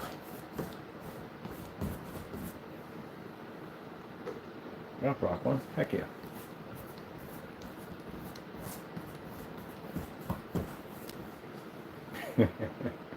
Remember one time when I used to do all this skating downtown and hang around with the BMX bikers and the skateboarders, we all hang out there and chill. There was this freaking protest they had. I don't know what they were screaming. But my buddy was screaming, "Free North Philly!" And then everybody started screaming, "Free North Philly!" It was just hilarious. It was one of them things. That was interesting about the art museum. The art museum, you can sit up there all day and you will see the most craziest stuff you've ever seen in your entire life. You just sit right there and you'll see the most craziest stuff you will ever see in your entire life. Run up them stairs. I remember one time they had some that used to have them for the carrier bikes. So the carrier bikes, they would have this thing where the companies would have some kind of race. And the person who basically won the race got a free trip to Hawaii, whatever they want to take with them, right? So all the bike carriers all over Philadelphia had this big race all over the city, come back, and it was like a relay race, you know what I mean? That's what they would do. So these guys were making this agreement, and whoever won, they were going to come back butt naked. And yeah, they won, and he came back butt naked. Like, he literally came back naked on the bike. It was hilarious. It's a big event they had, but he came back butt naked, and he ran up the stairs because the whole thing was they had to do the guys were on the top of the stairs, so they had to do the whole thing, the whole city, the whole carrier route. Then they had to go up to the art museum, drop the bike, run all the way up, give the guy the stats. The guy had to take the little pole and come back down, go on the bike, and he had to take off. And that's how they were doing. They had him every year, right? And the trips they were taking, these really nice exotic trips, all paid trips and everything. So the guy was there joking like, "Yo, we win. I'm coming back butt naked." And he did not. Basically, he kept with that truth. They won, and he came back butt naked. But he ran those stairs, everything hanging and swinging in the wind. And the newscast and everybody was up there, and he was up there proud as a baby. Yep, it was hilarious. Like, he came back butt naked. It was hilarious. It was the funniest thing I've ever seen in my entire life. Yeah, you see some crazy stuff at the art museum. We had a woman out there called Lady Diva.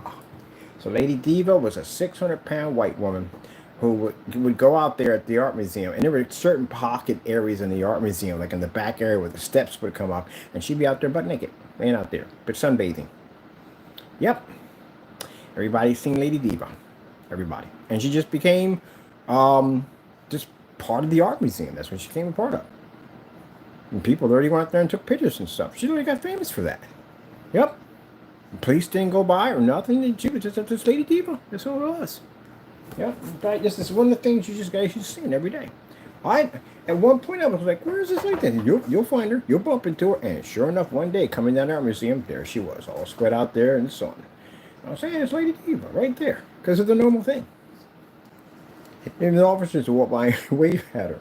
It was a normal thing. It was just, the art museum, you would see some of the most craziest stuff pop up in the art museum. It was just interesting.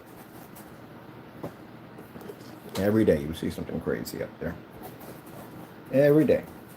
So when we got done playing hockey and doing what we're doing, we go stop over the art museum. There's a guy named Carlton out there who had a stand out there. He sold sodas, and we all sat out there and we talked. BMS bikers, the freaking skateboarders. We're just all up there just chilling, just watching people walk back and forth. It was just interesting. You just see some crazy stuff. See some beautiful cars pass by. You know, people have nice cars get parked out there. See some plastics and all kinds of stuff. So a couple of Model Ts up there. See some really cool stuff. Yep, sit there long enough to see a lot of crazy stuff.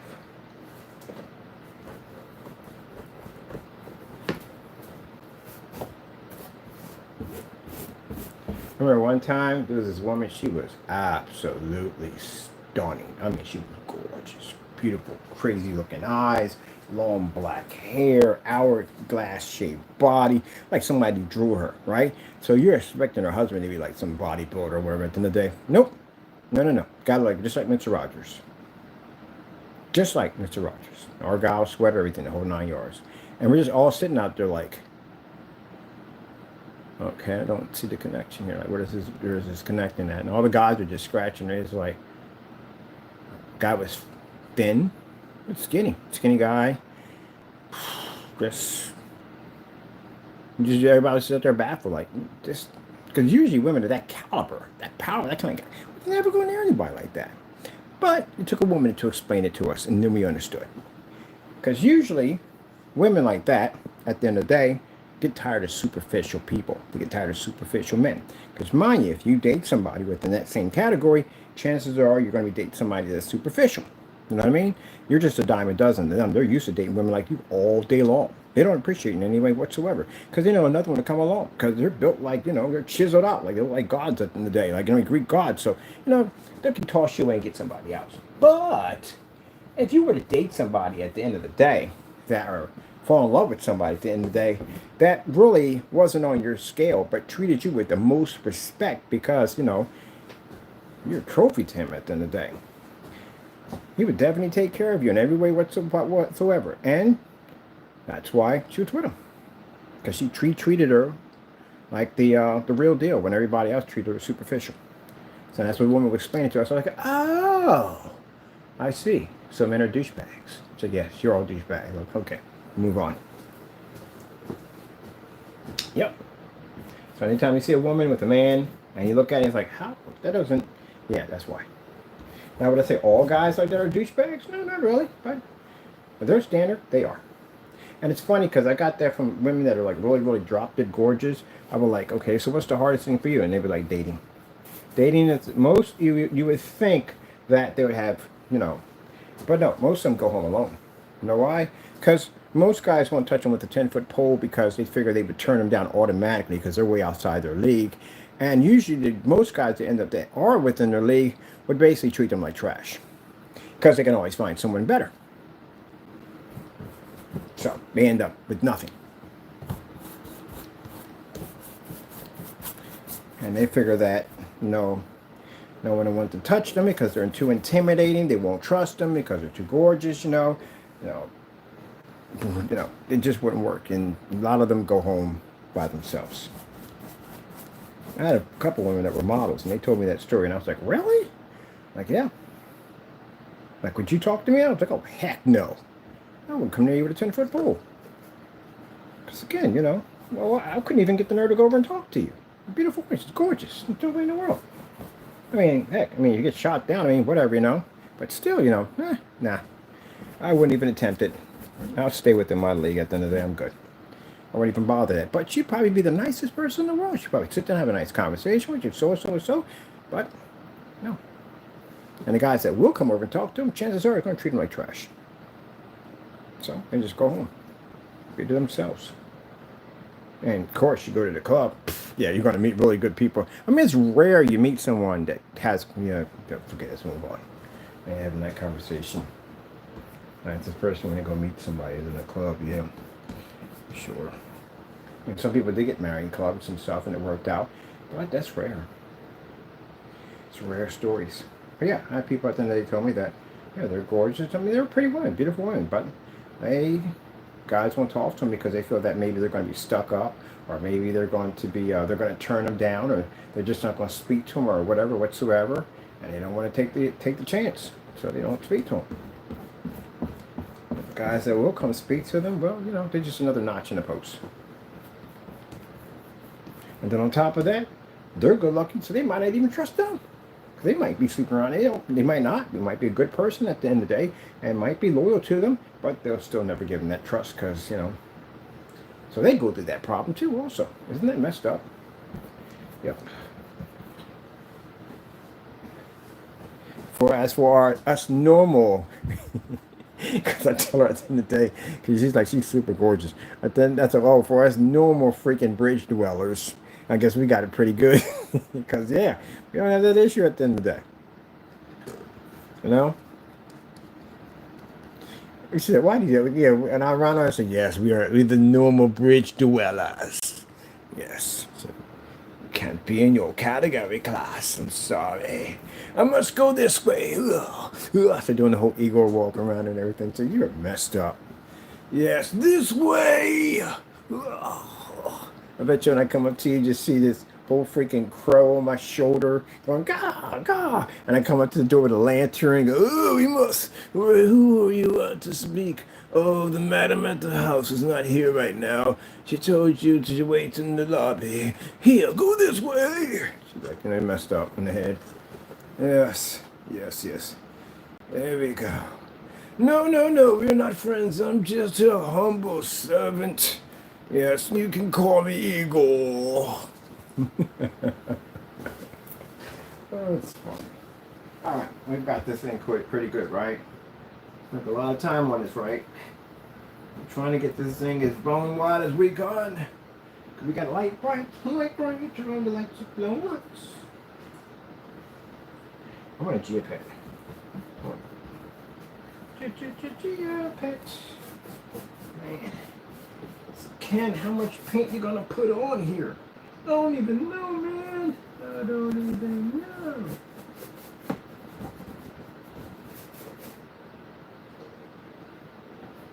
Yeah.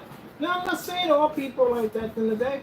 But you know, some people like that in the day feel like, no, I ain't gonna waste your time. Why would I go over and have a conversation with you? Because I know you're gonna turn me down. I'm like, how do you know I'm gonna turn you down? Oh, I could be a very nice person at the end of the day. Don't give me a chance. You know? Maybe that guy walked in and talked to her and she said, hey, you know, had a good time, went out and had fun and stuff like that. Clicked. Be surprised. Man, you got guys out there that are bodybuilders, you know, you expect to be with a bodybuilder woman at the end of the day, so on. No, they like heavy set women. That's what they like. I've seen that. I think that's beautiful, by the way. Yeah. And people don't understand. They're like, well, but you're supposed to be. No, that's what I like. That's what they like. There's nothing wrong with that. And so you read about people that are jerks in the comments section at the end of the day.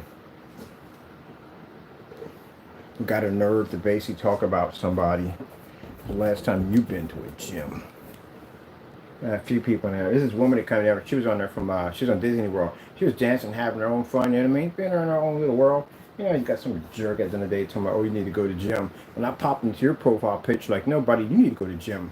People who should be making comments about people losing weight, yeah. Next time, lock your profile. So like, dude, I got one word for you, gym. Go look at my profile picture. Ah, there you go. There you go. There you go. Let me teasing other people. At the end of the day, don't throw rocks to people in glass houses because then people mess around and throw boulders to yours. Like, clear the catapult. Yes, glass house on the horizon. Let's fire. It's like, I thought you said it was going to be sunny outside. Oh, I see. Boom. Take out your house. Yeah. But yeah, they had the thing about, guys, these guys are bodybuilders. Man. Chiseled, carved bodies, right? And they date women that are like really big women. That's what they like. And people being there ridiculing, like, oh, you're not supposed, we're not supposed to be what? Man, get out of here with that dumb nonsense.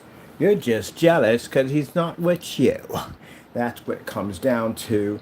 Jealousy. There was one point that they said that people wear glasses. Guys only make passes at girls that wear glasses. You ever heard that term before? It was the thing at one point. You wear glasses, you were said to be hideous. Now everybody wants glasses. Everybody wants to wear them. That nerd look is hot. Yes, it is. Women wear glasses, I like the nerd look. Matter of fact, all the women I dated all wear glasses. Every single one of them. Because I like glasses. That's my thing. Yep. I love glasses on a woman. Yep. Kabam! But anyway, they had that thing like that back in the day. Guys don't make passes that wear glasses. The girls wear chain that wear glasses that wear their glasses because guys wear passes. Now today, that's the thing. Everybody wants glasses.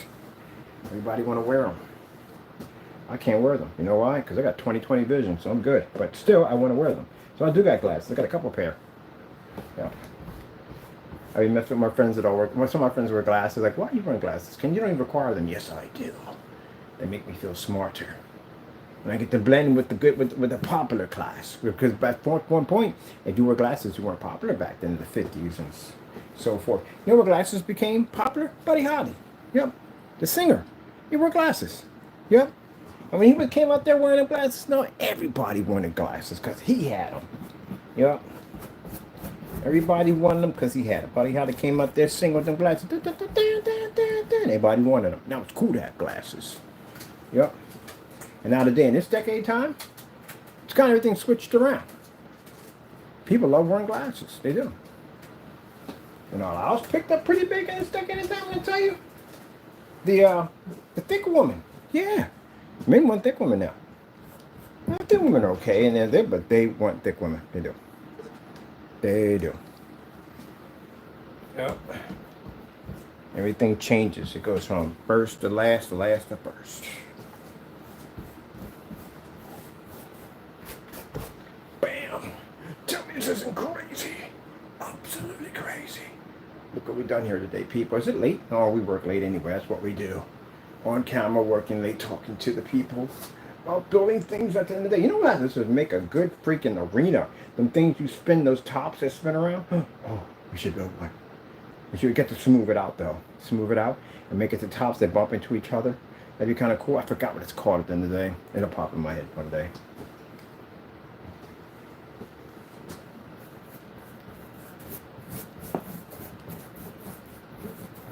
People come off the YouTube channel like, oh my goodness, that Mr. Bird. At the end of the day, it's like, oh, look at that, man. They're not going to change. This is who I am at the end of the day. So we build stuff on here. We design stuff. We get the work done. But our topics are all over the place.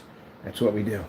Talk about underwater oceans and all kinds of stuff on building cities under the ocean and all kinds of cities that can levitate in the air. Oh man, you get a jetpack with that, don't you?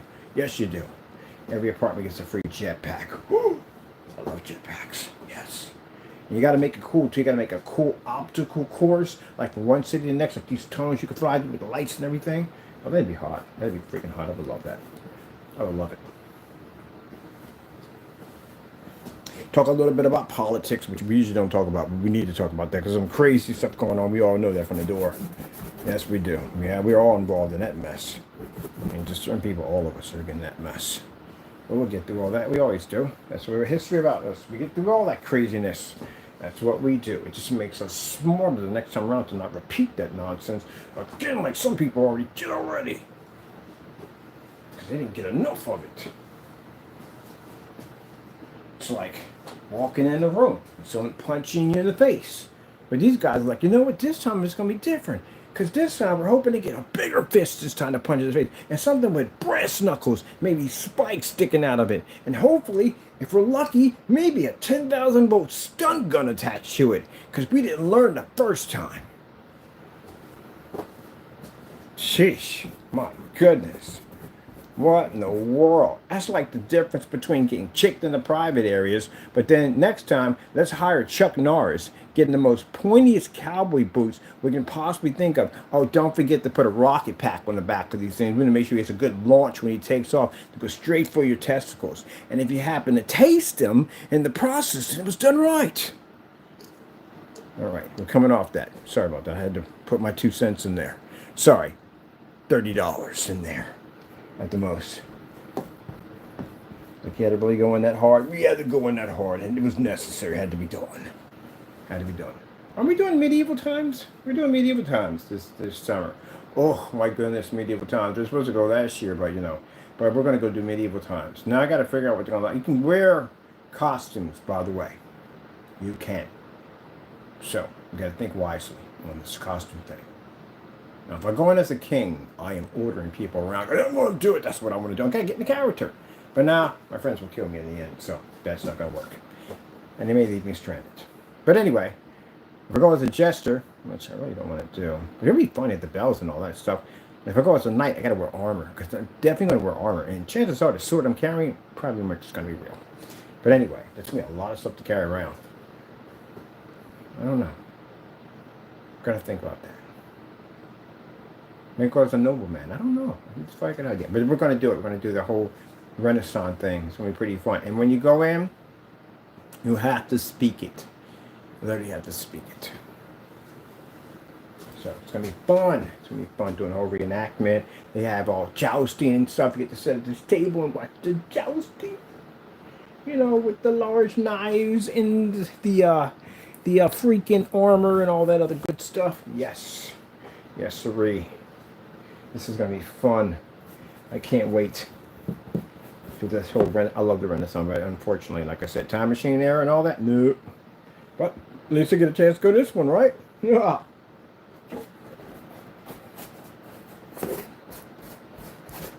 If I'm going as a dragon, I'm carrying a flamethrower, and I mean the real thing. Of course, anytime at the end of the day, I always carry real props. Like one time I went to Chainsaw Massacre, I literally had a real chainsaw on me. Yep, cut a table in half at a party. They thought it was fake. And it wasn't fake that day. Cut that sucker clean in half. It had gas and everything on it. It had the only place smelling like gasoline. You know. And I carry real props all the time. I went into death one year. I got to show you the Halloween costume I was wearing. I went into death. It was beast. Oh, it was beast, man. I actually had a real sickle, man. You know how many different places I had to go to find a real sickle? That's not a hard thing to find. Well, it was kind of hard. I found one basically on Craigslist. Somebody was selling one. That thing was like 6 feet tall. It was a real, actual sickle. Yup. So basically, because I had this thing over my shoulder, you want to be at a party swinging this thing, right? I mean, take someone's head off.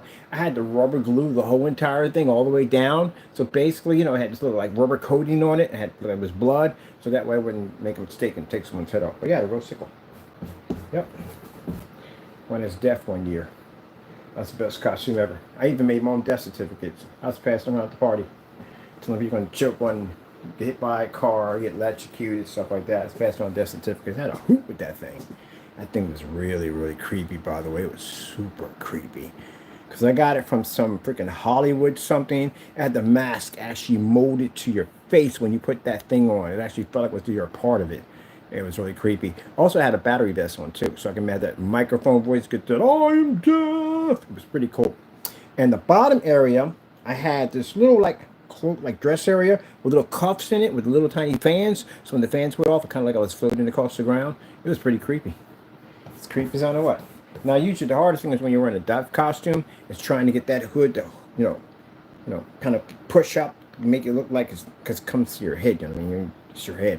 I had to put a wire kind of coat hanger I don't know what you would call it, frame. There you go, frame in there. They gave me that real tall, like that little, just like that. But I think it was creepy. I had the gloves and everything that went with it. It was really creepy.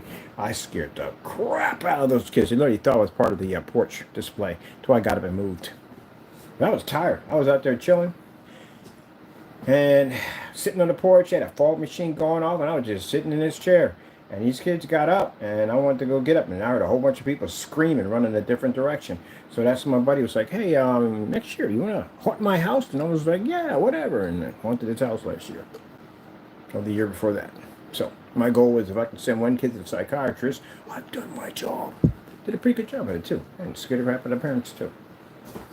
It's a pretty cool costume. Most scariest costume I ever had? I wanted a clown. Yeah. And I need clown because I had a friend of mine, she worked in Hollywood. She worked in doing makeup, horror makeup and all that. She did the makeup for me. I never saw what that thing looked like because I heard it was freaky as I don't know what. So she did my makeup. She made me like this little creepy looking clown. And through the whole entire thing, I was scared to death. I was scared to look at any of the windows. I was scared to look at mirrors. It was the best costume ever. We're wearing a costume so scary that even it would scare you. And I heard the job she did was actually horrifying. So basically, when I walked into the party, the look on people's faces, I can tell basically was pretty, but she did a crazy job with it. The guy was, did you see what you look like? Look, you do that, I'm going to have to hurt you because I'm terrified of clowns. And yeah, I actually wore something I was terrified of. It's the best costume I ever had in my entire life. Yep. I was like, my goodness, man, she did an insane job with this. Yeah, her was pretty crazy. Never got any pictures on it either because I didn't want to see it, but it was the best thing I ever had. My heart was racing the entire time. I was scared to death. Afraid I was going to bump in front of a mirror and see that thing. But she did a really good job with it. Yep. Look at this, people. Look at the artwork we're putting in here. Do not love it. Do not love it.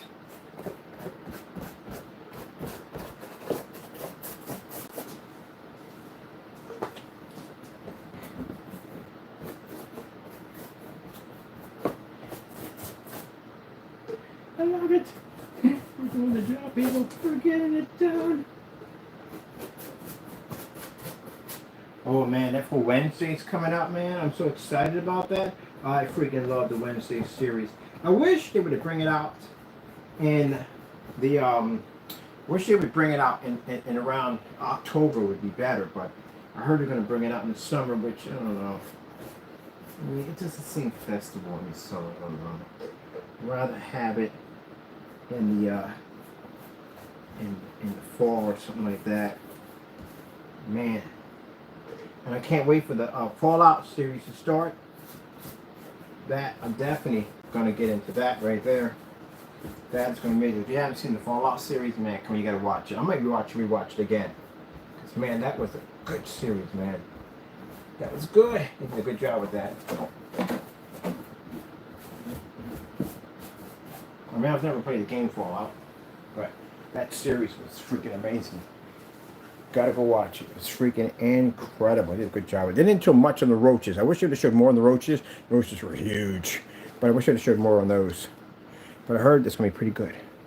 The new season version is going to be pretty good.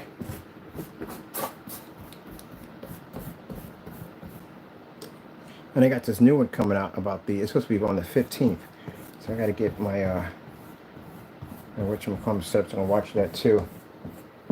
Alright, I think we got it. I think we've got enough paint on this thing. Let me really white out this thing. It's going to be a lot of paint.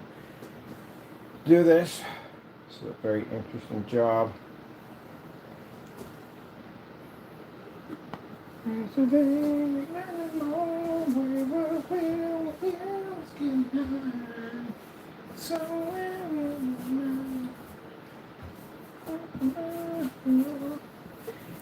Champagne supernova in the sky. Bum, bum, bum, bum, bum. Bum, bum, bum, bum, bum, bum. Yep. Something more crazier for me to make.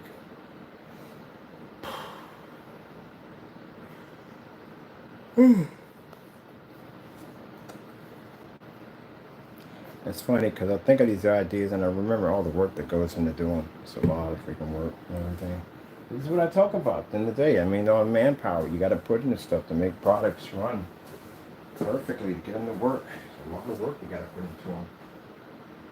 A lot of work. But I think we got it bright enough. Man, this thing is going to be super bright, man. Come out of here. I'm like, what happened to you? Well, apparently I hooked up these 6K lights to this whole background system, and yeah, this thing's gonna go off. You can see one side is all dark. Remember when Newman was driving down that street and he hooked that freaking sewing machine, something he hooked, hit that gas, that freaking whatchamacallit had out there, and it's choking, boom, it's gonna be just like that in here. Like, what happened to you? Like, yeah. Apparently, hooking up 6K, 12K of lights to a bone white surface and hitting it with a projector was not exactly a good idea. By the way, I think I know what God looks like. I'm jacked up. Like, really? Like, yes, yes, yes, yes.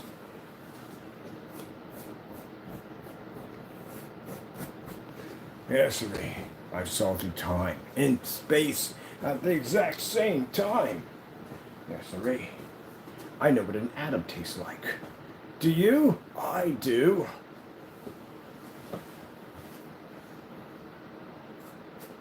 So what does an atom taste like? It tastes like copper.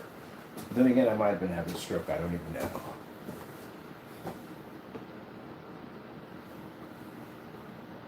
Or, even crazier, I'm going to get X-Men powers out of this. Oh my goodness, what powers would I get? Who even knows? Who even knows? Maybe I might just basically separate all my molecules and have the ability to be able to just basically just disperse and break down my molecules, and everything will just be able to just transform anywhere I want to go.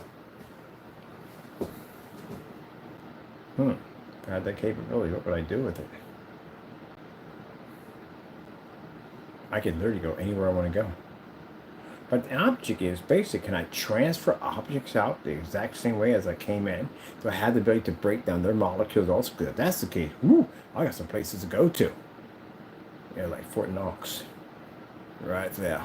Not I wouldn't take a lot of it. I mean, just something. Nothing that would disrupt the company or the country or anything. Not like that. You know what I mean? Probably go to a vote and probably take about, I don't know, $5 million. Yeah. And disappear. Just vapor it all. And just take it all out with me. Put it all back there.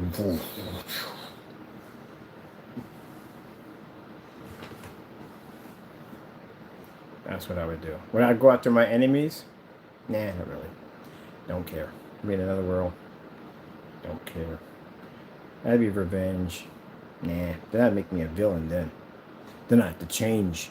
I have to get villain clothes. And I have to get an island. I have to get minions at the end of the day. And then I have to be able to get this giant satellite in space with a huge death ray attached to it. And then I have to pirate all your radio stations. I can pop in and announce who I am. It's a lot of work. It's a lot of work. And then if I don't get the respect that I need, I got to obliterate part of the planet so you would take me serious. Got to go through all that to begin with. It's just too much work.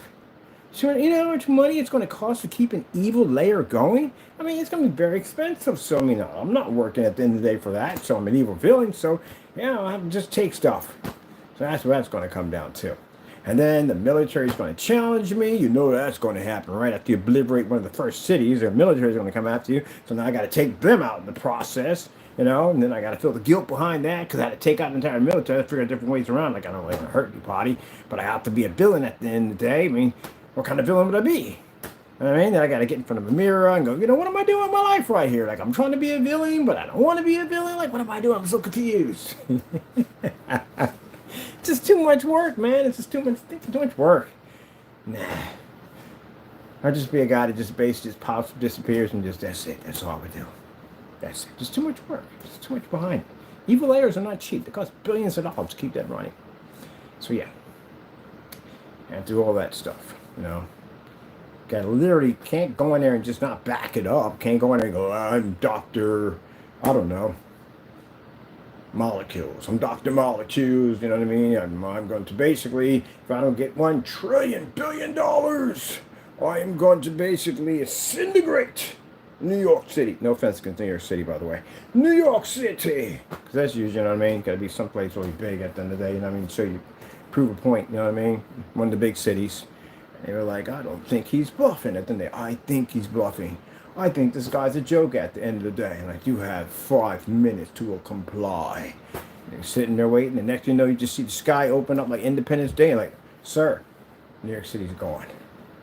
Like, okay, so what do you want? What do you want? No, I'm on the road now. Now you're going to tick me off now because now you really got me wrong. You didn't believe me the first time. I asked you to take me the money, and you didn't want to believe me. Now, call me a liar to my face. So now you lose 6 cities for that. They're all gone. Now you take me seriously. I had to punish you for that. I know. Because, well, it's just too much work, man. It's too much. You got to back your stuff up. You know how they go. They blow up something. They got to blow up more stuff with it. Tick them off in the beginning. Because, you know, you should have believed me to begin with. You know what I mean? I got a freaking giant death ray up there in outer space. So, what do you think? That's Legos? Built out of Legos. Really?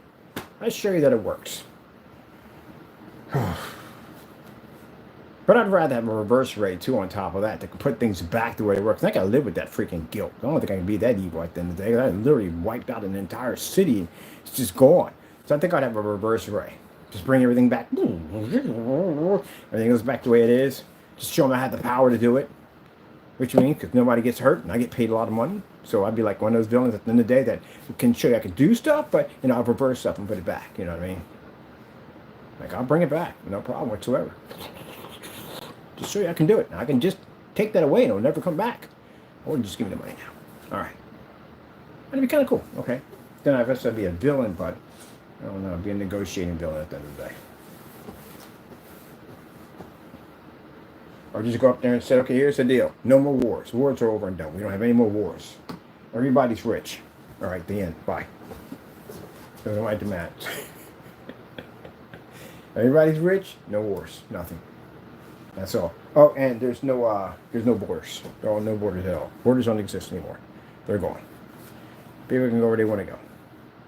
That's basically about it. Just leave it at that. Of course, there'll be rules and regulations and stuff like that.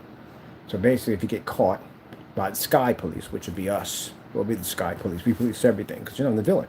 At the end of the day, instant disintegration. Yeah, depending on your crime, or you'll be, you know, you'll be tossed out in the sun. One or the other. You know what I mean? Rules be pretty strict. You know, got shoplifting, you're tossed into the sun. Speeding, tossed into the sun. Everything is tossed into the sun pretty much. So, you know, you won't be any crimes because nobody wants to get tossed in the sun because your restriction rules are crazy. Now, you have money. You don't have to rob. You don't have to steal. You can go anywhere you want. But if you can make crimes, you get tossed in the sun. I think that's perfectly perfect from the door. Everybody's rich. Anybody can go anywhere they want to go. But if you can make crimes, you go to the sun. That's it. Problem solved. That's it. I think that'd be awesome. Because nobody would get in any trouble. You're rich. Why would you need to steal? What you get in any trouble for? You know what I mean? Just sit there and chill, enjoy life. That's what you would have to do. That's all. Pretty much. Everything's free. There's no I'm more powerful than you. It doesn't exist. No rich or poor. It doesn't exist. Everybody has. No need to get greedy because everybody has. Just period. There you go. There's no starvation. There's no wars. There's nothing. Because everybody already has. But if you feel the need to do something stupid, you're going into the sun. Which means you'll never come back after that one. So, yeah. That's the perfect plan right there. Oh my goodness, I just thought of the perfect plan. Because you know you're going to have some people that are going to get tossed in the sun. You know it's going to happen, right? Someone's going to do something stupid to go end up in the sun. You know it. It's going to happen. But I think after that first 5 or 6 going to the sun, I think we won't have no more problems after that. Because there'll just be no reason. There's no reason to work or nothing. Everybody be rich. What's the point? Everybody just sit back and just chill and relax. That's it. It'd be cool. Who would be dumb enough to commit a crime and get tossed into a sun? There you go. Perfect. Perfect utopia right there. But you do know there are people who are going to get tossed in the sun. You do know that's going to happen. Make that a celebration event. All right. We got 5 people going into the sun. And no, there's no appeal process whatsoever, period. That doesn't exist. So yeah, just don't get in any trouble, that's all. Shouldn't be hard to do.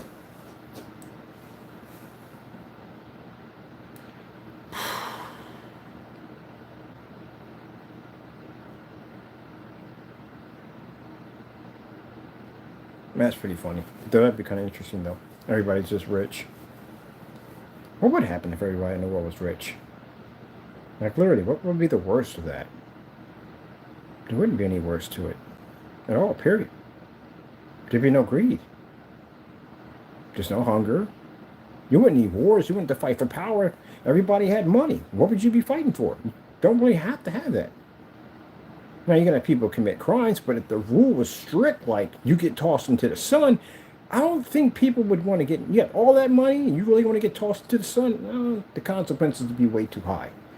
It'd just be anything can literally toss you into a sun. So it ain't like process system where you're going to get like 5 or 10 years. No, you're going into the sun. That's what's going to happen. So that pretty much would cause people not to get in any trouble.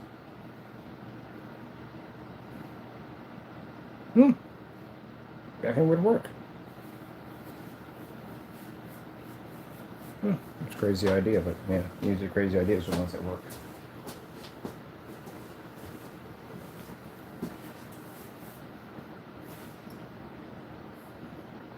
I gotta get somebody to make a cartoon out of some of this crazy stuff that comes through my head. Yeah, it's funny.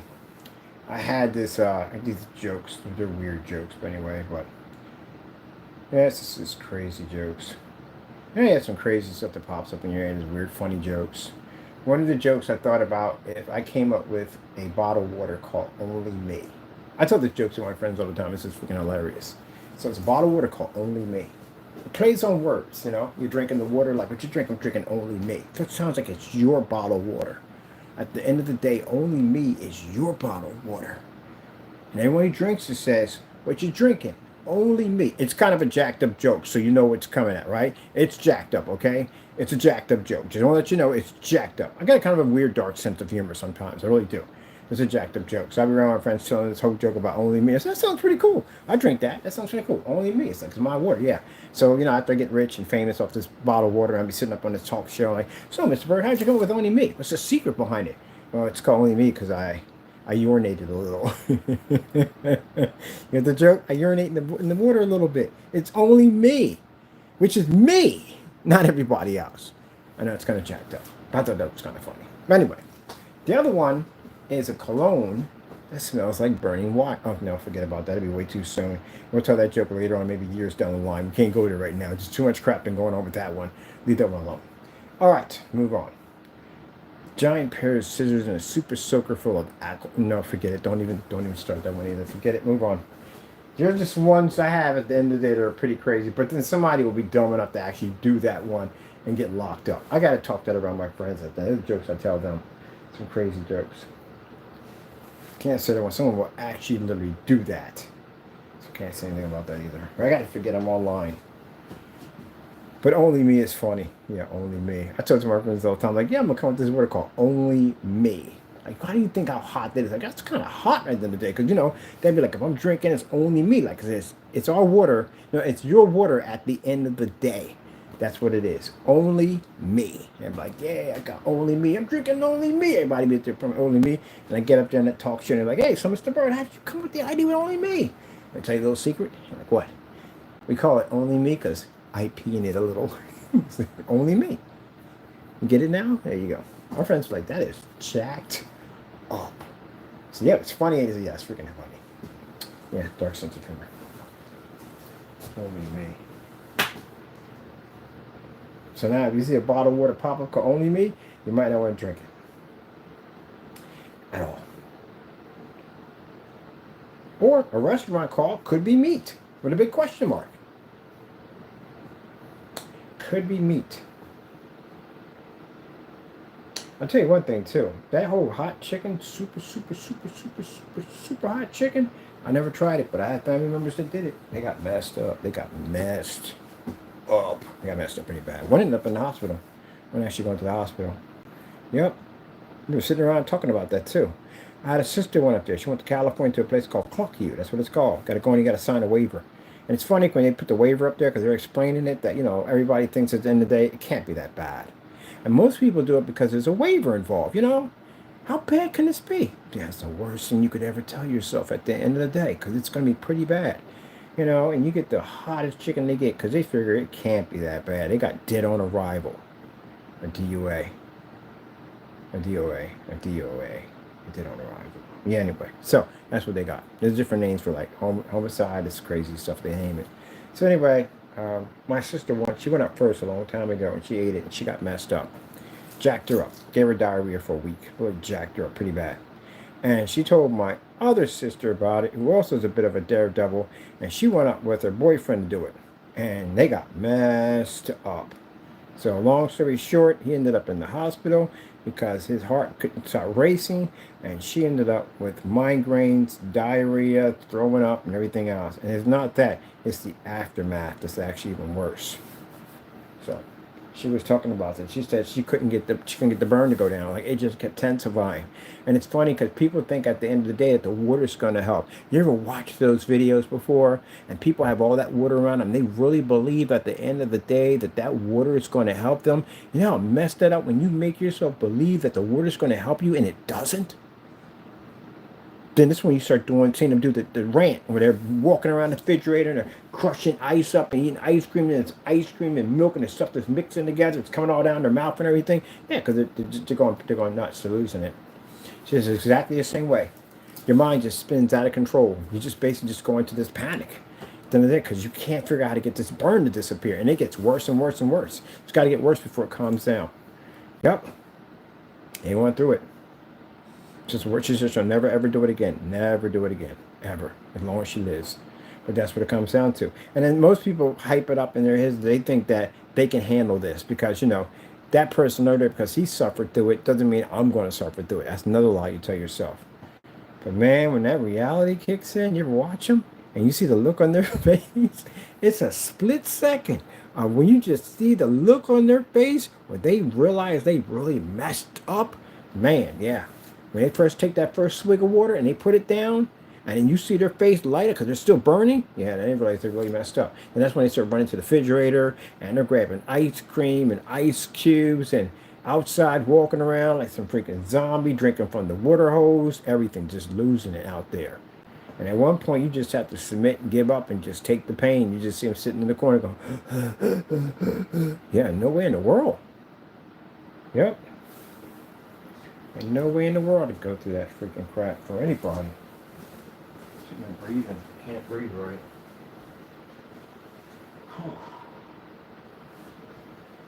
I'm gonna watch some of that tonight. Ugh.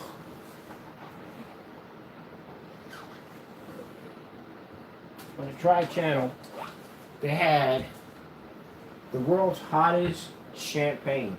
I think it was something like 500,000 scones. It was something crazy.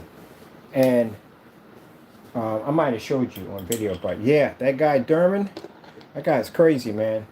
He swigged that whole thing back. He chugged it. He had shot to the right to the back of his throat. Instant regret from the door. Instant regret. That stuff reacted so fastly on him. And the minute he shot, you just see him grab his head and go, ah! I screamed. Yeah, it was that bad. He was messed up. He's like a shot glass of gasoline and fire. That's literally what he did. A rocket fuel. Yeah, he messed himself up pretty bad.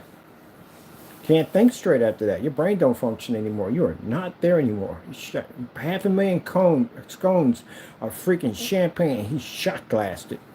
Messed himself up. Yep, hottest foods. So has anyone ever did the challenge where they eat the hottest drink, hottest food? Again, but the whole meal has to be over like 500,000 scones. Ever done anything like that yet? I'm gonna look that up. Whole entire meal. You gotta wash it down with hot. Eat hot, the whole 9 yards hot. I would do that. I have a restaurant. Everything in there would be like over 500,000 scones. Everything from the French fries, hamburgers, everything. It'd all be just crazy. So kids are not allowed in there. Period. You definitely have to be of age to be in there. You have to sign the waiver. And I would call the restaurant, "Come get some." That's what they would call it. Come get some. It's a perfect name. Tell me it's not a perfect name for a restaurant. That's super, super hot, crazy food. Someone make that up. Someone make that happen. Come on, come get some. It's a fantastic name. You'll be rich. People would line up to eat that crazy food at the end of the day. Yes, they would. They go to these other places and eat that crazy food. And you name the restaurant. It plays on words. Come get some, as in, come get some. Walking there like, oh my goodness, I'm gonna take the come get some fries. I'm going to take the whole meal. I'm going to the number 2. I want the whole meal right there. All right, you need to sign this waiver. Sign your life away. It literally said waiver to sign your life away. Sign your life away. Go take the food, sit down and eat it. Now you hear is, come get some. Yeah. That'd be funny. Even the word is hot. All of it's hot. Like, oh my goodness. I can't take it. Yeah. Where did you go? I went to a restaurant last night. What's it called? Come get some. It's called Come Get Some. Don't go there. Don't go. It's really bad. And it's jacked up because you could tell people that it's the worst food, the hottest food you ever had in your entire life, and you're just hyping them up to go because they're going to go now. Yep. You're gonna go because you're telling the food is super, super hot. It's insane, man. Like, no one can digest this stuff. It's crazy. Like, who makes this? It's like opening up in your mouth and having a dragon burp down your throat. It's like that freaking hot. And you're like, yeah, it can't be that bad. There you go. They're going to go in there and eat that food. And then they're going to come out jacked up. I'm going to say the same thing. And they're going to go eat that food.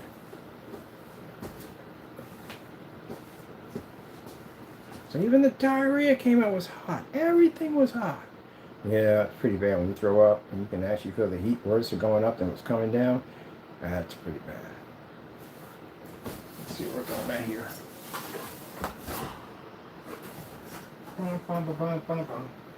We got the super bright teeth. So tomorrow we'll put on the lights because this thing will be fully dry. Light this sucker up and go. Phone's just going to light up and just all this is going to be going. I don't see anything at all. All this is going to be completely blinded out. That's all. Next time I come on here, my eyes, my retinas will be like braiding. To just be clear. What the freak happened here? I can see you. It's just my eye color changed. It's all white. Yep.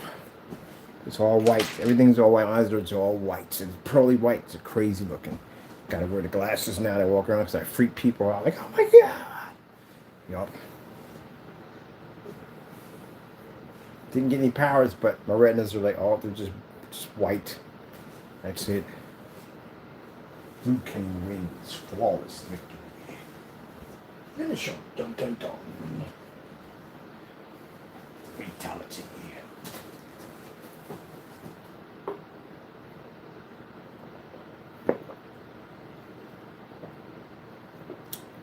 Oh, man. Whew. It's been a busy day. Yep. If you go to the Chrysowitz site, you have to go to www.ileg-technology-screens with an S-info. Because it's changed now. But now I went and got 2 gigs on it. I'm like, that's not enough. Got to go back in and rechange my plan and get more because I got to build stuff on it right now. And I can't because I ain't putting up freaking gigs on it. I don't have memory on it. Oh, tomorrow I'm going to the post office. We have an ice storm up here. Let's see how bad it gets. I'm still going. Yeah, I gotta take care of my customers, get them taken care of. For some reason, this looks like sheet cake. I don't know why. Sheet cake. Cheapest cake that you can get on the face of it. I don't know, right? Sheet cake's pretty good. I like sheet cake. When they make it with cornbread, I don't. That's disgusting. There we go.